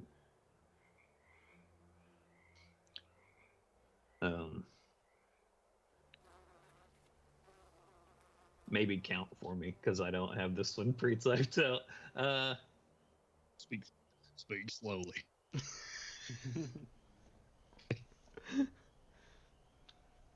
And it is to the west of where we saw him earlier, right? Just so I get my. It's Okay. It's out on the coast. Hold on, let me fucking look at the damn map. I can never the way that map is set up screws me up every single time I Yeah, try to think yeah. about it. So the Sahuagin lair would be south of his territory because south is to the coast. Okay, so But y'all were north south. Where Y'all we saw came. him. Y'all moved. Yeah, where y'all saw him is east of where you are currently. It was down the coast. Okay. I'll just say west of your morning hut, they congregate in a sunken lizard folk base, plotting against you and everyone. Roll a persuasion check for me. 8 more words. You want to make them count?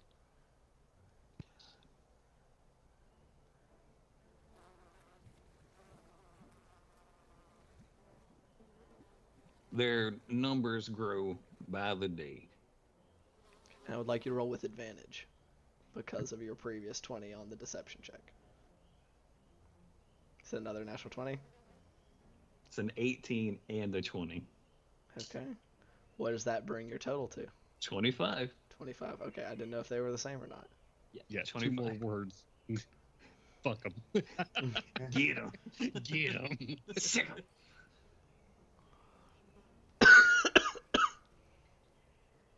A few moments of pause.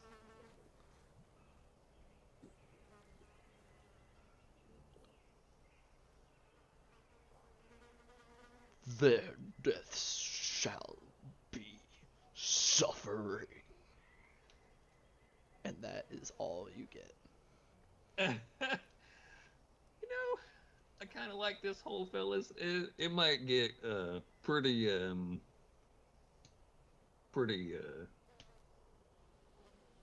hectic tonight. What do you mean? Says Julian as he's like delicately hanging a piece of moss off just the right twig. He ended the conversation with he'll bring their suffering. Oh, Oh, I didn't tell you the story about how I've heard about dragons. No. Oh yeah, no, I heard it. Oh, I heard it from a guy. Right. One of our scout parties went out, and half of them were found. One half frog, the other half bone. That's Right. I don't want to go out and probably best to stay inside. wave. Yeah, I'm gonna stay in here. all the stories I've heard about dragons are them pulling fishermen off of boats, never to be seen again. I'm sure they're fine. Right. Uh-huh. Yeah, I'm Probably gonna for start traffic. casting this dome. Well, I get my stuff when I start casting the dome. Like, wait. Small bladder. Like, I gotta take care of this real quick. We're gonna be in here a while. Okay. I go, and they come back in. Okay. You begin casting your dome. It coming up, forming the rest of y'all's hide around it. Is there anything that you would like to do this evening?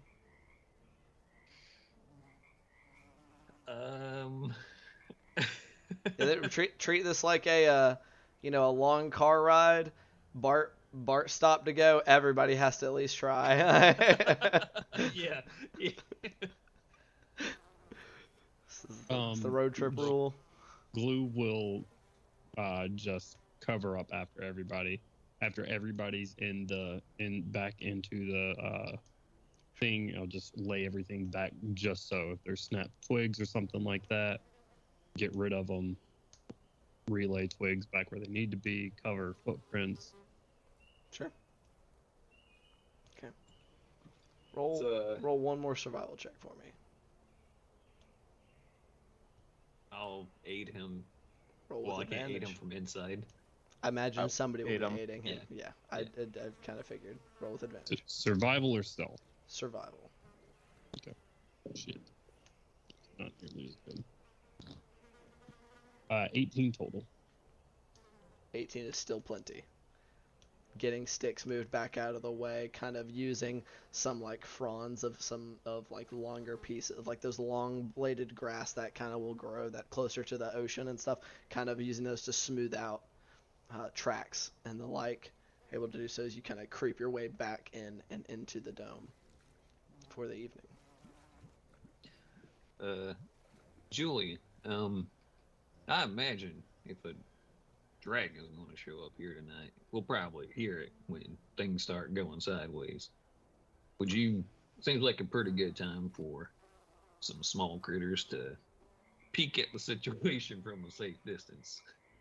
I would definitely say they'd be distracted.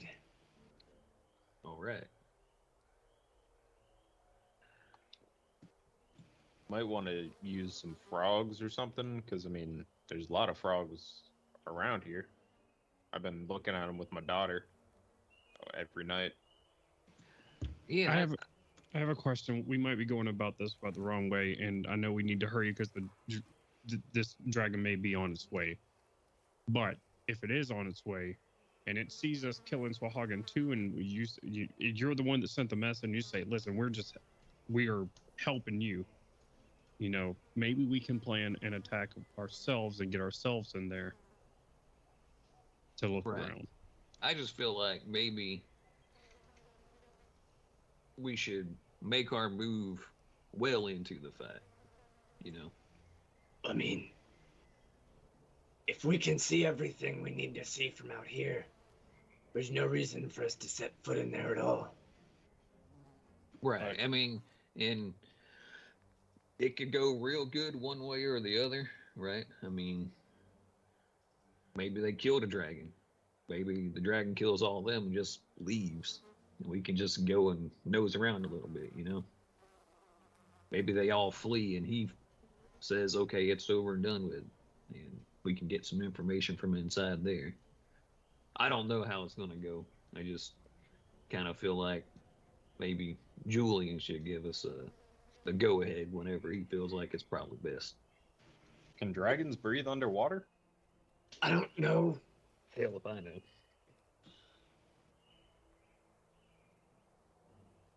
But regardless, if anyone hears any commotion, if it's not on my watch, wake me up and I'll get to work. All right. Wait, what time is it? It's the evening. So it's like bedtime. Okay. It's nighttime. Oh, okay. Yeah. By the time, like I said, this last day was gonna get you guys there at the end of the day, and y'all had some holdups. Okay. All right. All right. So, as y'all go into your evening, and we go into the first of our watches. Do you want to just go? Yeah, go ahead and roll perception for me.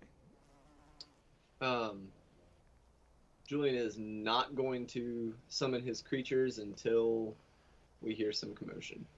Okay. Instead, he'll just be... 1 second. Oh, goodness.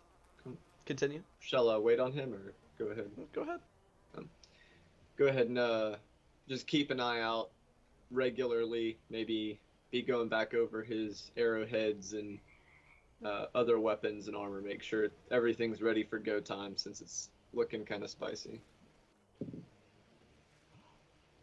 And finally, a nat 20, not fucked over by disadvantage on that perception check. Okay, perfect. I don't know where Kent went or for how long, but as you guys are bedding down, the rest of you have bedded down. We have gotten into your first. I'm just going to keep talking until he gets his earbuds in so that he can hear what's going on. Hope everybody's having a lovely evening. This is very exciting and unexpected. So, okay, there we are. Now we have our last player back. Sorry. You're good. You're good. But Julian rolling a natural 20 on his perception check at the start of his at the start of his watch. It's 10 minutes pass, 20 minutes pass, 30 minutes into your watch, and to the east, a little bit into the north,